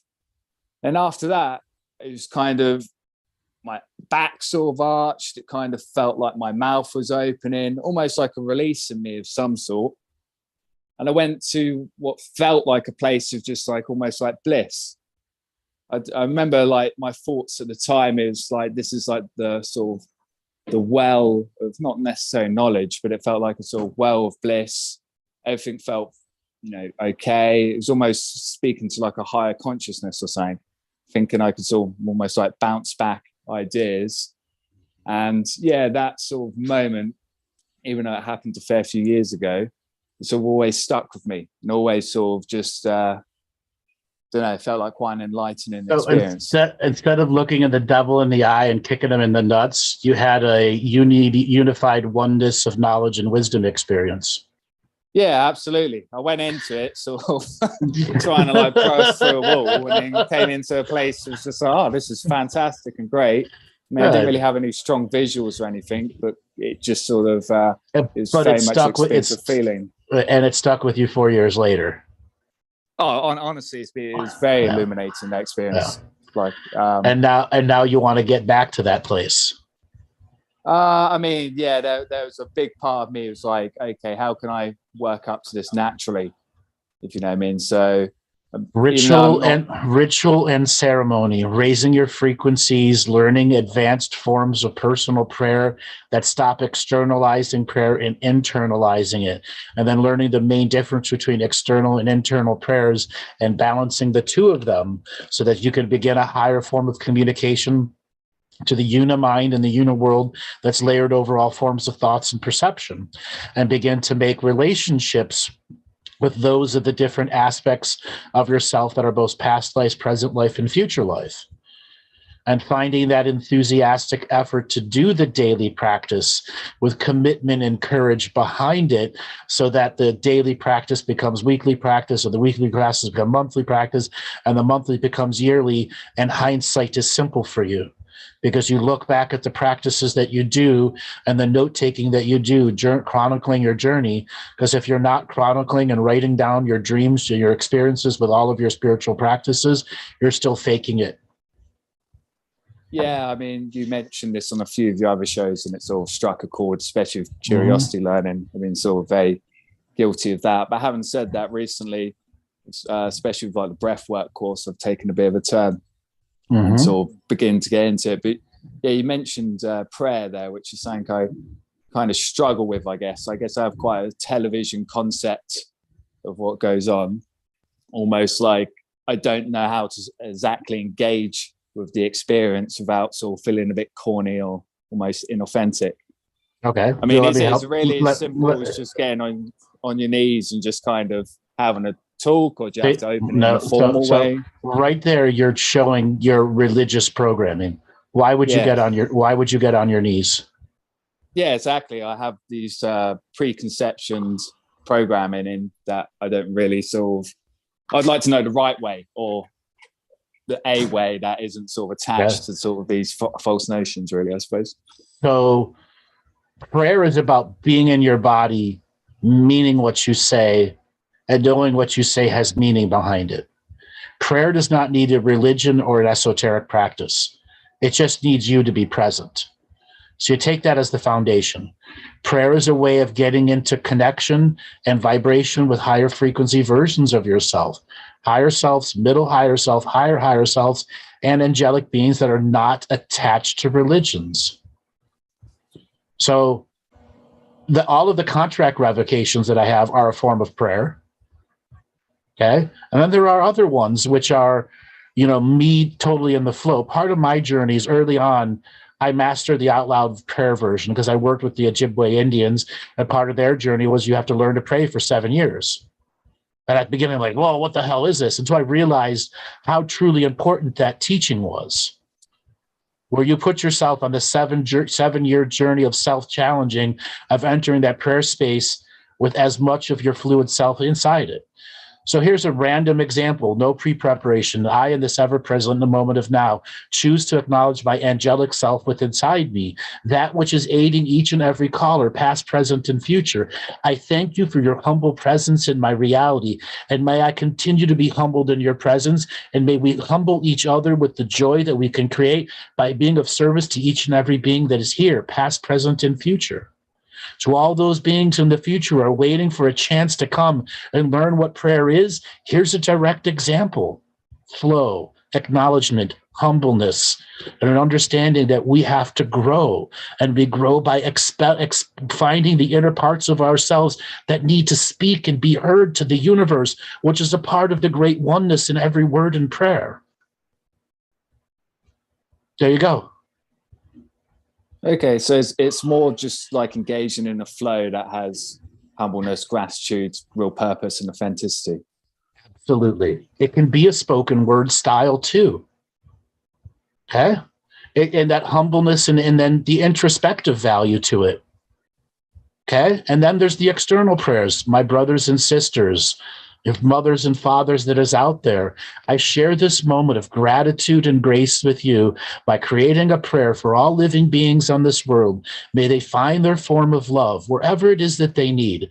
I, being of service, making sure that I am fully present and capable of giving my love to the universal structures of thought and construct. And for those that are right now needing love, I love you unconditionally. Okay, thank you. Yeah, Okay. that was a block I was having. I was almost doing it in such an archaic sort of format. I was just like, this feels stupid, and I couldn't use my intuition to get around that one. There you go, because you had some programs. Use the contract revocations as an example starting of prayer. Okay? And then praying for yourself. Sometimes it has to be selfish. I pray to help myself get through this blockage that I cannot get over. I cannot see it. Spirits that are my guides come and reveal to me like a slap in the back of the head that I need. What is my blockage and why can't I see it? Why do I stub my toe every time I go to get started? What is it that I cannot see? Help me see it. I beseech you through the act of contrition of prayer, not in a form of giving away my power, but to understand my power and how I misuse it. Yeah, no. I'm piecing it together because I think that's what it kind of goes back to in a sense. I'd love to just have more awareness, sort of skills that you display and stuff. I sort of think is fantastic, and I'll be like, I'd wish I'd be able to do, sort of that myself. For you in the beginning, it's to be a good idea to get into prayer poetry. Okay. And just start writing one-liners, two-liners, and five-liners, and then just begin to connect them and memorize them. And then after a while, when you got 20, 30 pages of a bunch of one-liners or connected liners, you will learn that you can flow between all of them and create brand new one-liners in the moment. It's what I did. I created a specific prayer book that was connecting all the unique prayers of unique inspirations in the moments until I finally was able to memorize them all, and understanding that the memorization was my dedication to learn the prayers and to enter that flow state where I didn't need the pen or paper to do it. Okay, yeah. No, I'll start that formal practice because I feel I can get into flow quite easily, but I don't do enough journaling or this, and it's kind of exactly. Like pretending. Poetry of prayer. Okay, you'd be surprised when you really get into that creative writer side that's connecting prayers and types of teachings. Like sometimes prayer is about connecting teachings so that the prayer process itself shows you the bigger pattern recognitions. Cool. No, thanks a lot. That's going to be very, very helpful in helping me move forward. Well, thank you. If I touch upon another issue that's almost kind of related, it's funny the last caller brought up breatharianism and that sort of stuff. So I've tried a lot of diets over the time. I don't really have an issue with them, just sort of almost out of experimentation. But a lot of the stuff I see almost have this belief in me that to obtain some sort of level, I've got to live a certain way and almost eat such a pure way or almost do stuff like instead of doing it partially, go sort of 100% into it. Do you know what I mean? Almost like lead a perfect example of life. So, for example, there's no such thing as a perfect example of life. And let me tell you something. The monks in the mountains eat meat all the time. Okay? Yeah, they eat what's available to them. You are not a monk in a castle who has spent 30 years meditating. And you will never be a monk in a castle doing 30 years meditating unless you go and spend 30 years meditating as a monk in a castle. Therefore, you need a diet that's part of the modern world. Okay? Even the Indians who are pure vegetarians know how to eat protein. They know what to eat, when to eat, and how to keep the body balanced. So, does a diet make a difference in your spirituality? Absolutely, it does. Yeah, I guess I get a bit obsessive of like obviously trying to, let's just say, unlock my inner talents or whatever. I sort of almost try and sort of. Yeah, but you unlock your inner talents through prayer and practice of those inner talents. Okay. Yeah. Activating and actualizing your imagery, your guided meditation imagery, your prayer process, making that solid real for yourself, creating your own mystical teachings that come out of your own knowingness. I've actually always had quite a weakness with imagery and visionary. Sort of like people sort of talk, especially meditations, that they have strong imagery or visions, this, that, and the other. Mm-hmm. I've done 10 days before of like 10 hours of whatever. And even during that, I didn't really I just seemed to struggle to get with strong imagery. It was actually interesting. A few calls back, you said, someone was connected to their phone too much and they saw their phone while I was sort of in a meditation. And actually, when I was at that retreat a few years ago, I was it was a very early morning meditation, drifting in and out. And I thought I was half asleep or semi, whatever. And I was looking on my phone. So I obviously must have some sort of attachment like that. And it was the first time I heard you mention in the call, and I was like, oh, fuck, that's what that shit is. So it was a bit of a boot up the arse in that way. But yeah, it's something I've always felt. I don't know, it's annoying. You hear other people sort of have all these great visions and experiences, and I'm like, well, I'm not seeing shit. Do you know what I mean? So I don't know if it's some sort of major blockage or just people operate in different ways. For you, if you're not able to visualize stuff, it's because you don't have faith in your process of visualization. And there's some deep part of you that has a broken faith process in you, that your creativity is making it up, not its creativity reaching high enough frequency that it's no longer making it up. It's part of the co-creative nature of the experience. Yeah, it does feel like I'm almost trying to force it sometimes. Right, and forcing it is falling back into the law of expectation, expecting a vision to come. No, we create the vision by co-creative processing, by achieving that high creative self, and the other aspects of shutting off the other distracting words and concepts that the different aspects of the body can come up to take us out of that physically creative state. And to social point, the high creativity is its own self-serving visualization, continuization process that is absolutely real to the visual journey.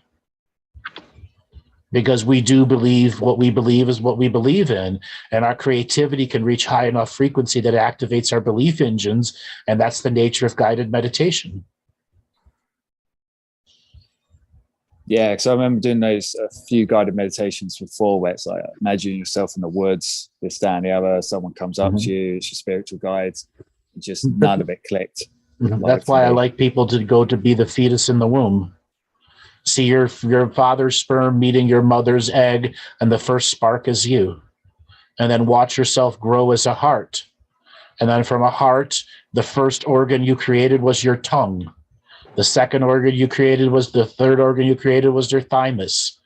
And go through the creation of yourself until you got arms and legs, until you come out and you take your first breath. That will to live, and use that as part of your guided meditation. connecting to the infinite dreamer that is the fetus. Okay.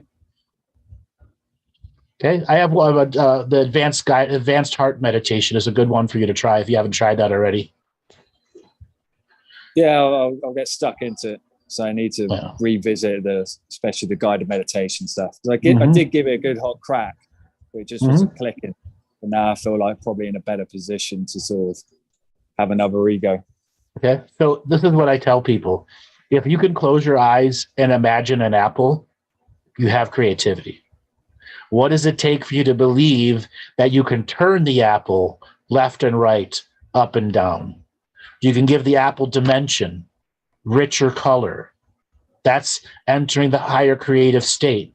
Until such a time, it's a moving set of imagery that you believe through your high creative frequency is your visualization process. Yeah, it's just so faint for me. It's kind of like I keep second guessing myself. That's the broken faith in you. Something disconnected you from the higher realms of super creativity and belief, even though you're a super creative being in the physical world. Yeah, I'm a fairly creative person. I would consider myself, but when it comes to this, it doesn't sort of come through, which is a bit disheartening. But yeah, I don't know when to pinpoint when that happens, but just I've always noticed that. It's something I'm trying to work on. All right, brother. Thanks a lot for calling in. Appreciate it, Andrew. Have a good day. All right, have a good one. You too. Nice one, mate.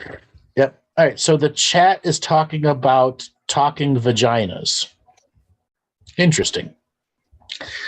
Banning verbal vagina? Well, I don't understand what is going on in this conversation in the chat room. They're having a lady to lady vagina conversation banter, and they're worried about being banned. And I said, I don't ban vaginas. Well, what are your vaginas telling us, ladies? Are they queefing? Wah, wah, wah, wah. For those that were early in the chat room, caught my queef joke. I haven't queefed in a while. Congratulations. Is Monty there? Monty. Yes. Lord of the Queef. No, easy there, Tiger. Also, I also see Amir is there. Bring in Amir too.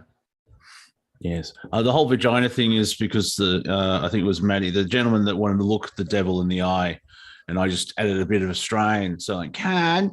And I didn't want to type the word, so I put in vagina, and people are like, I don't understand what you're saying.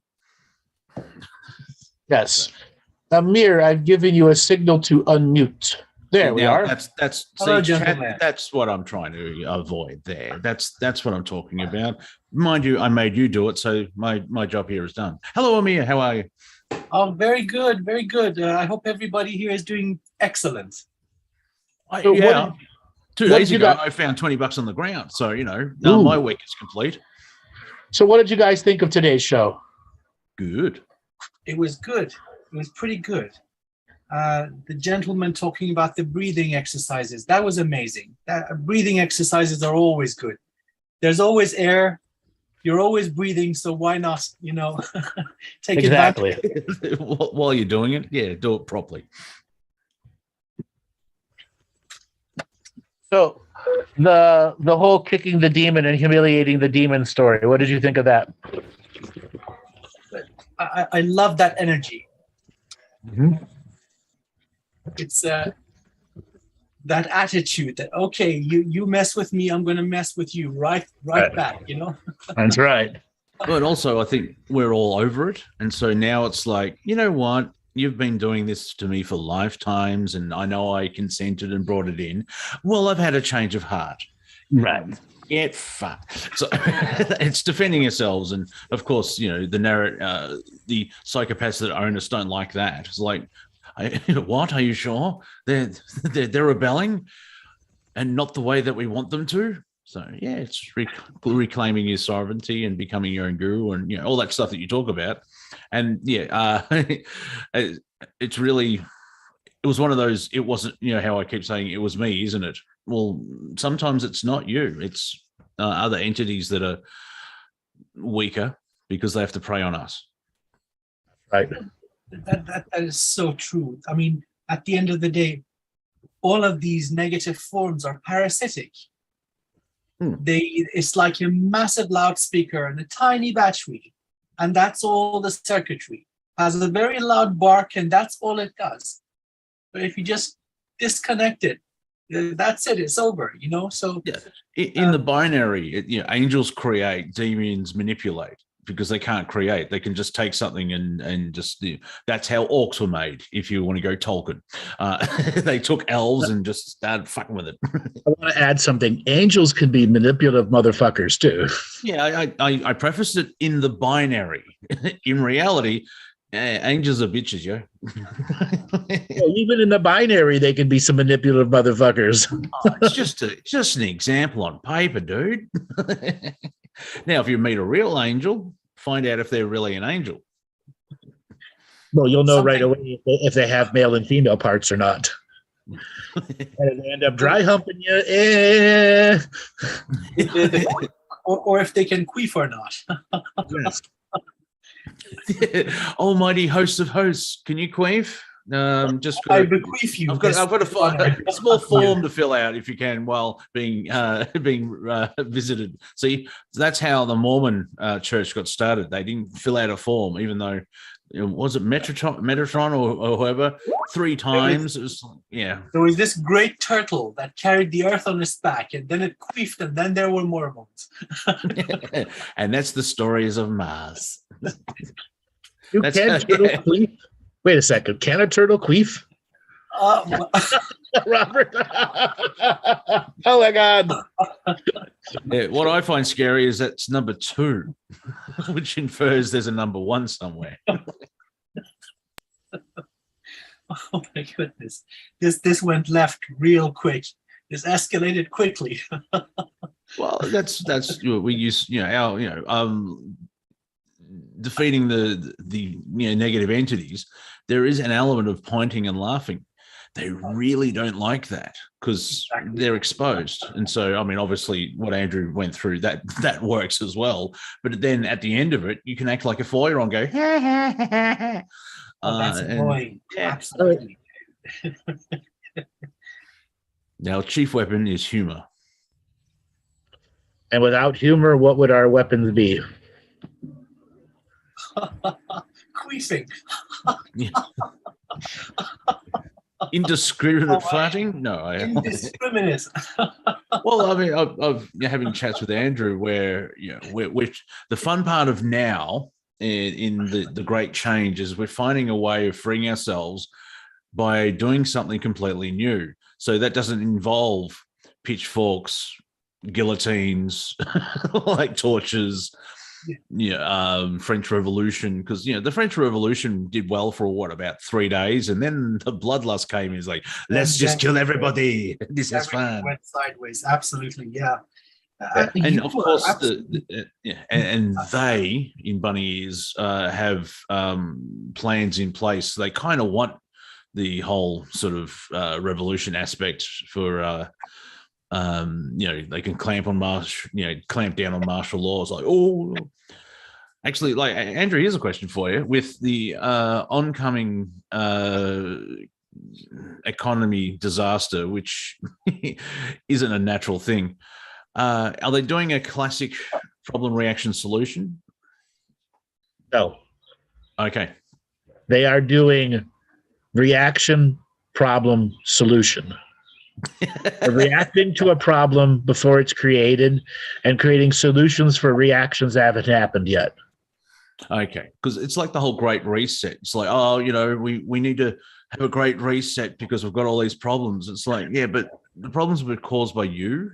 It's the same people that cause, we've done this, so we've got a good idea to get out of this. Why would I do that? Why would I follow the people that created all this mess in the first place? Exactly. Oh no, you'll own nothing and you'll like it. It's like, sounds like a threat, doesn't it? Because it is. Because it is. Yeah, you'll own nothing and you'll like it. And really, I mean, he's the word. is he a James Bond villain? Klaus Schwab. My nickname for him is Anal. Because Anal Schwab, yeah. But I mean, he dresses in Japanese costume and has a heavy, thick German accent. Are they taking the piss? Honestly, Yeah. No one knows that I am the villain of the piece. Yeah, we kind of do. This whole world situation is a mess. If you want. David Ellis and I did a prediction show at the beginning of the year, and I think we're at like 95% accuracy rate now in all those predictions. So David and I agreed we're going to do another one just before the election. Now, if you go back to some of the shows that I was doing in March and in some of the comedy shows in March, April, some a little bit in February, I stated a lot of this again and again and again, what would happen as a lead up to the election, and that it would melt up, melt down, melt up, melt down. I believe back in April, we were at 30, the stock market was close to 38,000. Okay, so it's done exactly what I said it would do. And now we're seeing all the big NASDAQ stocks and big sell-offs and all the big Fortune 500 tech companies because the black market budget has pulled out of them. Okay, and the CIA still has control of all of those systems, and you're seeing Twitter attempting to be bought out by a billionaire who's going to expose the truth of what's been going on inside them. Okay, so they got to find something else to put their black box billions in. Easy. Then you have a couple of shots and say that 5 times. I wonder if they will allow Elon Musk to do such a thing. Doesn't matter. He's got so much power, it doesn't matter. He can still do it. Okay. He's in the billionaires boys club that can't be Epsteined because he's got enough dirt on everyone that will bring everyone down if he is Epsteined. Yeah, that's interesting. Similar with Hillary Clinton, and even how people say, "Oh, we should arrest Trump." It's like good, because if you do Trump, everyone else will follow. Anyone in that class, because they'll start whinging about. I mean, the Maxwell case is an interesting one because she got 5 years for something, but they haven't released the client list, and so that was close to the mark, and that's also part of the change. Where people have been saying that the herd depth thing is a distraction. It could be, but as you've talked about, I think both of you talked about it. There is a spiritual aspect to it, and there's energy shifting, and I ignore the people say, "Oh, it's a distraction." Yeah. Domestic violence is a distraction, but you do you go over there. If it's a distraction for you, go play in another sandbox. Exactly. But it's. Yeah, but still, it's a really big subject matter. Yeah. And of course, if you heard what Miss Heard has been saying, it's like I think she's trying to be sued again. Like some of the shit she's saying. It might have started as a distraction plan, just to get the minds of the population onto something different. But some really good stuff did come out of it, especially because the court was televised. Right. Well, I think because like the English one where Johnny lost, that's classic narrative. And so they thought when they moved it to Virginia, they're like, oh, this is working on plan. But it didn't, because apparently, what is it in the last 12 months with lawyers? Like you saw it in the George Floyd trial or whatever it was. Shocking lawyers. The Cole Rittenhouse one, you're sitting there going, who are you? Like the prosecution's helping the defense, and then you had the Amber Heard, like there's 3 massive big court cases, and apparently I'm a better lawyer than most of the prosecutions. And that's scary to me. And unfortunately, that's a big truth in government. Many of the prosecutors are burnt out and have been given so much leeway to do things, they end up just being shitty human beings. Not to say there are good lawyers and there are good prosecutors out there in just that particular environment where some of those cases were. Also, you're seeing a rise in the YouTube lawyers, and they're doing better content than all the big newses. Yes. Because they're not political. They're apolitical, if anything. And that right there is a breath of fresh air. And you're getting to see all the YouTube lawyers being attacked by all the big mainstream medias. And guess what? The YouTube lawyers are beating the shit out of them back and humiliating them. Well, like at the same time as Carl Rittenhouse, I think, or 2 or 3 days later. So I think the trials were running in parallel. Yeah. If you remember, there was I'm Gen X, so it feels weird saying this. There was an African American. I just call him a human, but the SWAT entered his house without him knowing, and so he fired back. He was defending himself, so it was self-defense, very similar to Carl Rittenhouse. They were hitting the wrong building too. I mean, yeah, okay. So. And so the prosecutor the court favored for that. Like, it was an interesting thing where, Cole Rittenhouse was a massive distraction, or they tried to be, but that woke a lot of people up because people were watching the trial to see what was going on. But the media, there were still people that were thinking that Kyle had shot and killed 3 African-American gentlemen.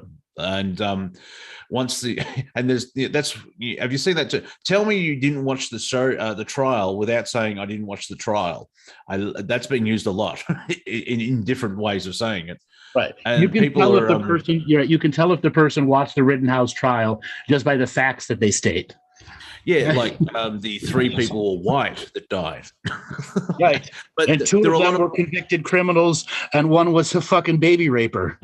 Yeah, which we found out afterwards. But still, you can see the footage. It's clearly self-defense. They're bringing up, but he crossed state lines. He traveled 15 minutes. One of the guys that he killed traveled more than 60 miles. Blah, blah, all that periphery crap. But there were people they realized, hang on, I was told that Rittenhouse had killed 3 African Americans. They realized that the media lies. That's their breakthrough or awakening, as the kids would say. And so that was fascinating. So every jump ahead where how we wanted transparency, we're just getting it through hypocrisy. And it's fascinating to see, like at one point, the old system's burning down, but it's not the end of the earth. It's like that mind thing. I'm looking out my window and everything's kind of cool. It's such a positive thing. Shows like this, where people that are not political and they're not doing it for the money, come out, they speak their truth, and let the people be the judge. So this is something new and something very beneficial. It's getting harder to hide the truth and do injustice. If the people speak, that's it, So this is real democracy coming into play in a new way. It just takes people to stick their neck out, Speak a lot of people. A lot of people have to do it not one at a time because you kind of need whack-a-mole, as Andrew has predicted. The big shift of reclaiming the farm, if we get energy-wise, is that humanity needs to go on strike for 8 months every day in front of all these buildings. So, I mean, it's weird sometimes, like here in Australia, if it's a local law which doesn't have to do anything with the narrative of taking over humanity, the government freaks out because they see they're losing control. But then there's another thing where, the owners have said, you have to do this or we'll fire you or eat you, or there's a scale. They know they're backed by something and they can completely ignore public opinion. And they go through with it. It is fun watching the United States. The president of the United States, allegedly, has basically said that the US economy is doing better than it has ever since 1776. And I'm like, what planet are you on? Can I join your reality? That's really what worries on. Yeah. Mm-hmm. It's just like, how much is it like in your area? You don't have to say your area, Andrew, but how much is a gallon of petrol or gasoline, whatever, fuel? $5.19 a gallon for regular and $6.89 for premium. All right. To be a little bit crass, does that include a hand job? No. Okay. That's expensive.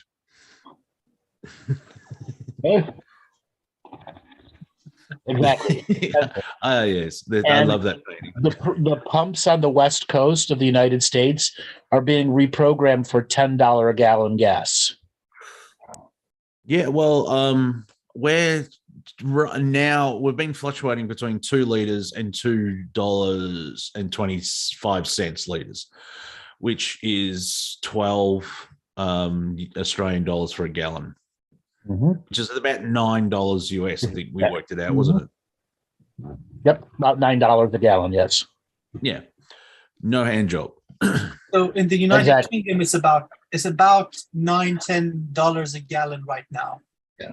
And This is- personally, I would not take a hand job from a gas station agent. It's like, thank you. Pump number 3. All right, I'll just That's get what the my plastic chamois gloves are glove for. on. Exactly. My chamois glove on. Okay. So is this the first time you've been here, sir? You think you'll be coming back? You want your screen clean too? Exactly. You want your screen clean too? Exactly. Do you know about our coffee and donut deal? The donut will help you with your hand job. Yeah. It's a buffer. Thank you. Come Cushion. again. Oh, yes, I know it is very funny. Yes. Oh my goodness. So Andrew, I'd like to ask you what's your opinion on these sort of YouTube broadcasts? People that are of high integrity, they mean well, and they speak the truth. Is this going to have a positive effect in the long run? Like the YouTube lawyers? Like the YouTube lawyers, like political commentators. It has absolutely already created a very positive effect on the world because they're not programmed, scripted, and fake. Yeah. Okay? Yeah. And they're growing organic audiences, not paid for audiences. And that is absolutely healing people by watching a real person on that YouTube, and they gratefully give them their money instead of getting advertising dollars where they're advertising, buy this shit and buy that shit that I would never use, but they're paying me to tell you to buy it. And now you can tip direct to them and bypass all of that so they can stay on and be the authentic person you learn to come and love and want to be a part of the shows. And they're sharing law now. What's the number? Like, 80% of laws are kind of good. Like, there's still shitty bits, but the premise. More like 50% of the laws are kind of good. Okay, yeah. Well, actually, that kind of makes sense. Yeah, if you want justice, it's a 50. It's 1 in 2. Right. It's a really crappy bet. It's 50-50 chance. But it's by those lawyers just explain what's going on. It's like Black Law's dictionaries, and because it's whole legalese where it's like they take 4 paragraphs to say no. It's just, and so having them breaking it down and seeing, and you can see when they make it's almost like sport. They're commentating on sport, like the Rittenhouse trial, where was it the Ritten? Yeah, the prosecution one was a really big fat guy, and there was a lot of comedy involved, basically. Now, if none of you have ever watched any of the LawTube people, and you actually want to experience what it's like, you can go back and watch the Kyle Rittenhouse case on Rekieta Law Channel. Now, Nick Rekieta, a crass but extremely funny person. He's got 5 kids. He's a pretty religious Christian, but it doesn't dominate who he is. He's got a very unique mind, and he's a lawyer that did criminal defense, torts, and contracts. And he was a small little self-created law firm in Minnesota in a small town that he was able to make into a career for years. And he just decided one day, I want to do YouTube shit. And so he went on at 11 o'clock at night, his time, and just started a little channel called Rekieta Law. And now he's at like 300,000 subscribers. Mm-hmm. Okay, that guy worked his ass off. And guess what? One of the things that made him famous was the Vic Mignogna case. I don't know if you know who Vic Mignogna is. He's a high-level voice actor in the anime industry. If you've ever watched any anime, you've heard this man's voice. And he was being railroaded by some fake Me Too'ers who were extreme gay people that said that brought him this weird, violent, gay artwork. And he said, I don't want to sign it. I don't sign this violent art that is this.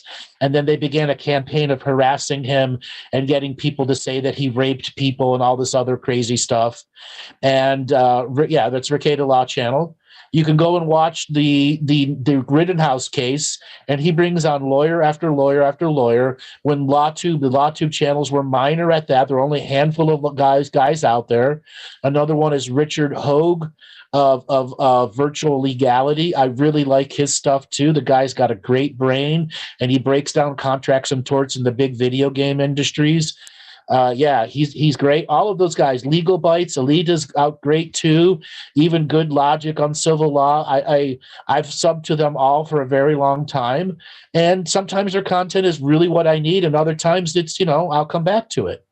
But if you're looking for something, check the Rittenhouse case, or go to the Legal Bites channel and look at the beginning of the Johnny Depp case. You can also do Ricada, but you will find so much unique wisdom. And they're doing the entire case. Some of their streams are 8, 9, and 10 hours long. Illegal Eagle is another really good one. There's some people out there that just have a very unique, like Alita, the blonde Nordic, but that brain in that woman is fucking vicious. The way she can instantly understand and break a subject down. Yeah, and right, it just reminds me of George Carlin. It's where they don't want an informed populace, and this is what they're doing. There's this popularity because they're authentic, genuine, and they're. It's like watching baseball.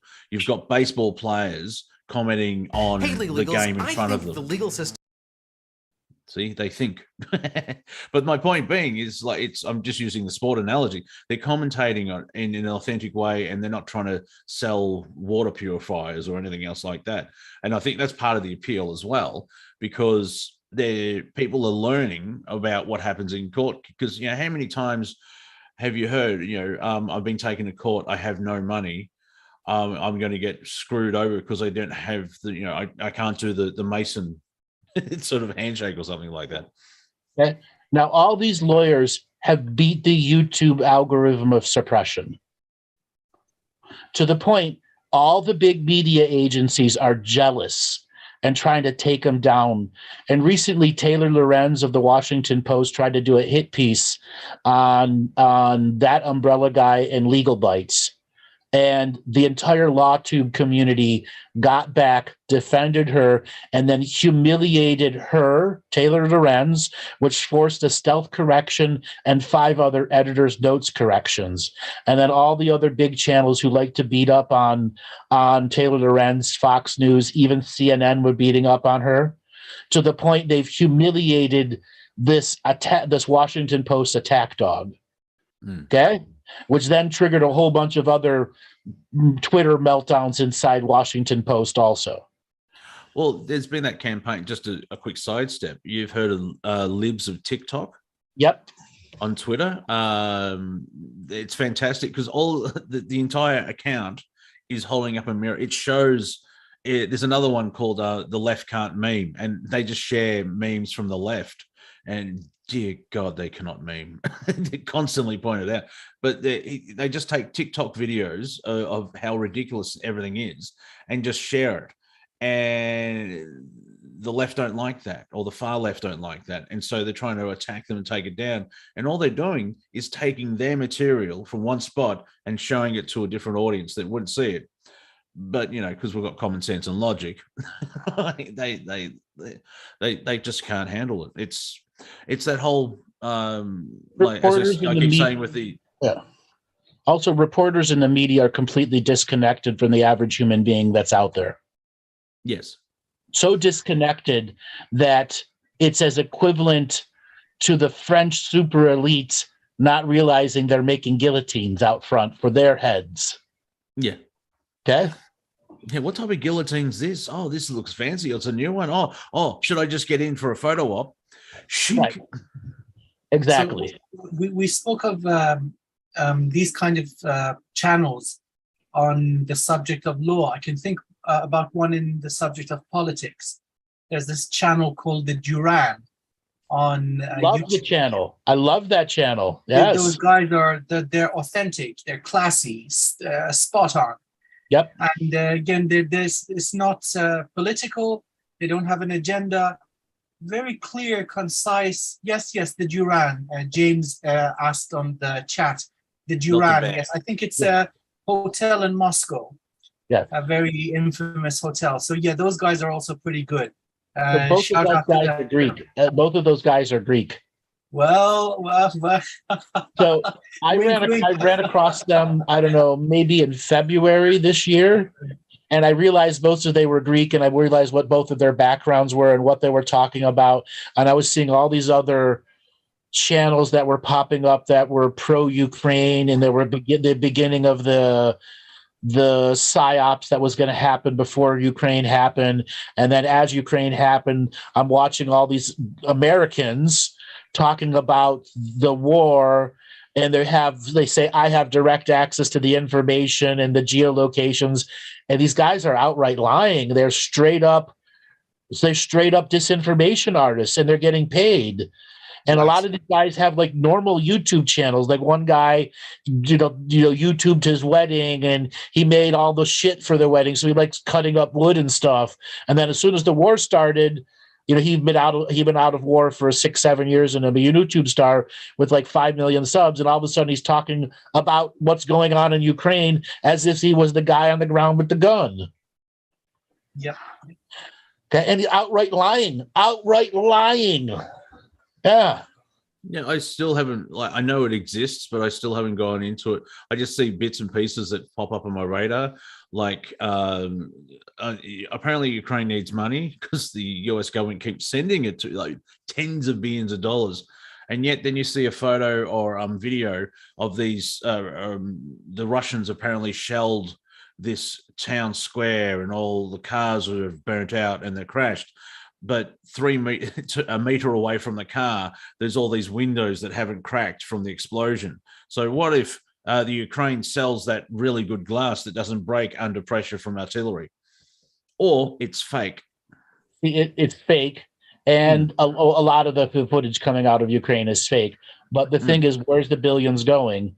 Recently, they said, we don't know. I'll tell you where it's going. To all the cartel members that are there that were promised an access to the European Union. They're all given access to NATO. They were guaranteed it by the CIA agents, and it never happened. And now they're paying them off because all those guys are Russian billionaires and oligarchs that made their money through drug trafficking and fucking sex trafficking.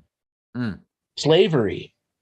That's why so many of the Hitler Nazi expressions were all throughout the Ukrainian military, because that was a cartel faction. Yeah, it's like the amount What of a people mess. that support. What a shit show. Sorry Yeah. for my French, but oh my God, the whole situation is a mess. Really Right. bad.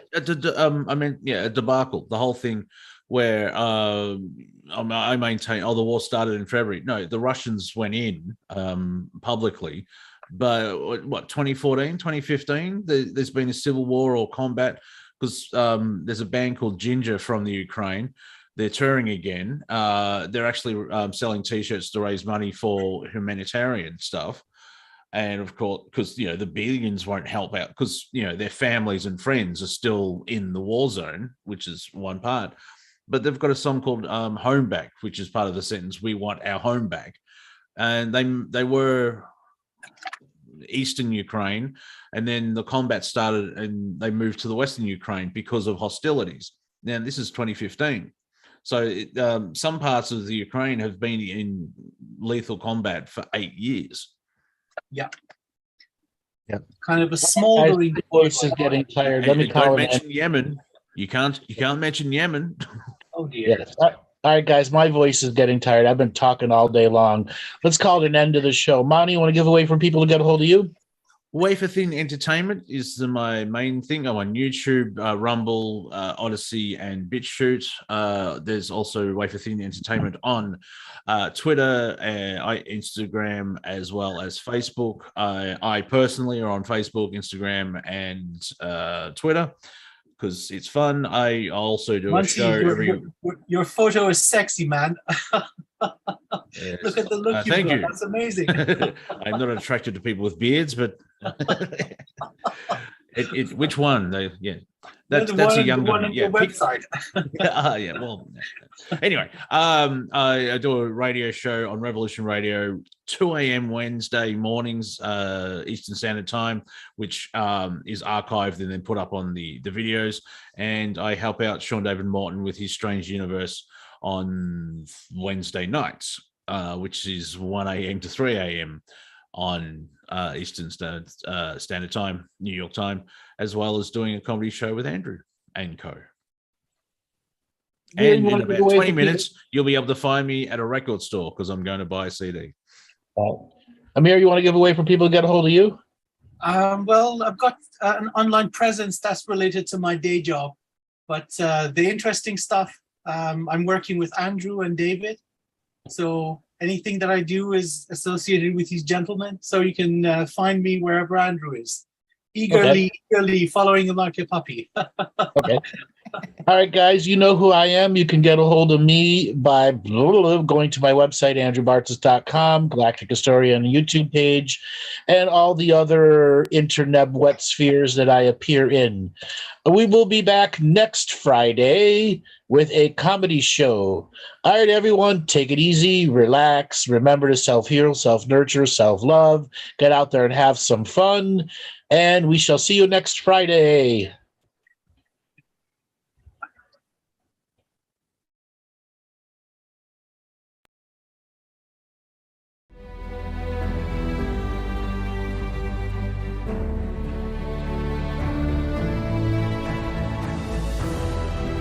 Each different bubble of reality is true.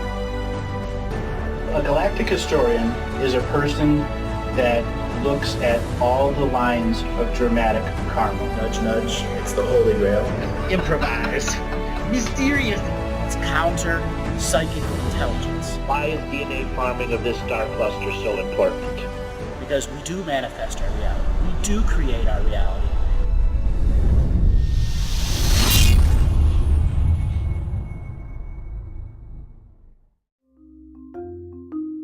Hello, let's create, let's co-create, and let's change this world with love. No matter if you're from Alpha Centauri or Earth, we all began with the same birthing process. We live in a limited point of view. Living the mystical life daily is about striving for the unlimited point of view. Each day, each human being gets an infinite amount of choices. Living the mystical life daily is about facing obstacles and challenges. The level of awareness that you are working at means you have a responsibility to be equal with it. How does one truly let go of expectation?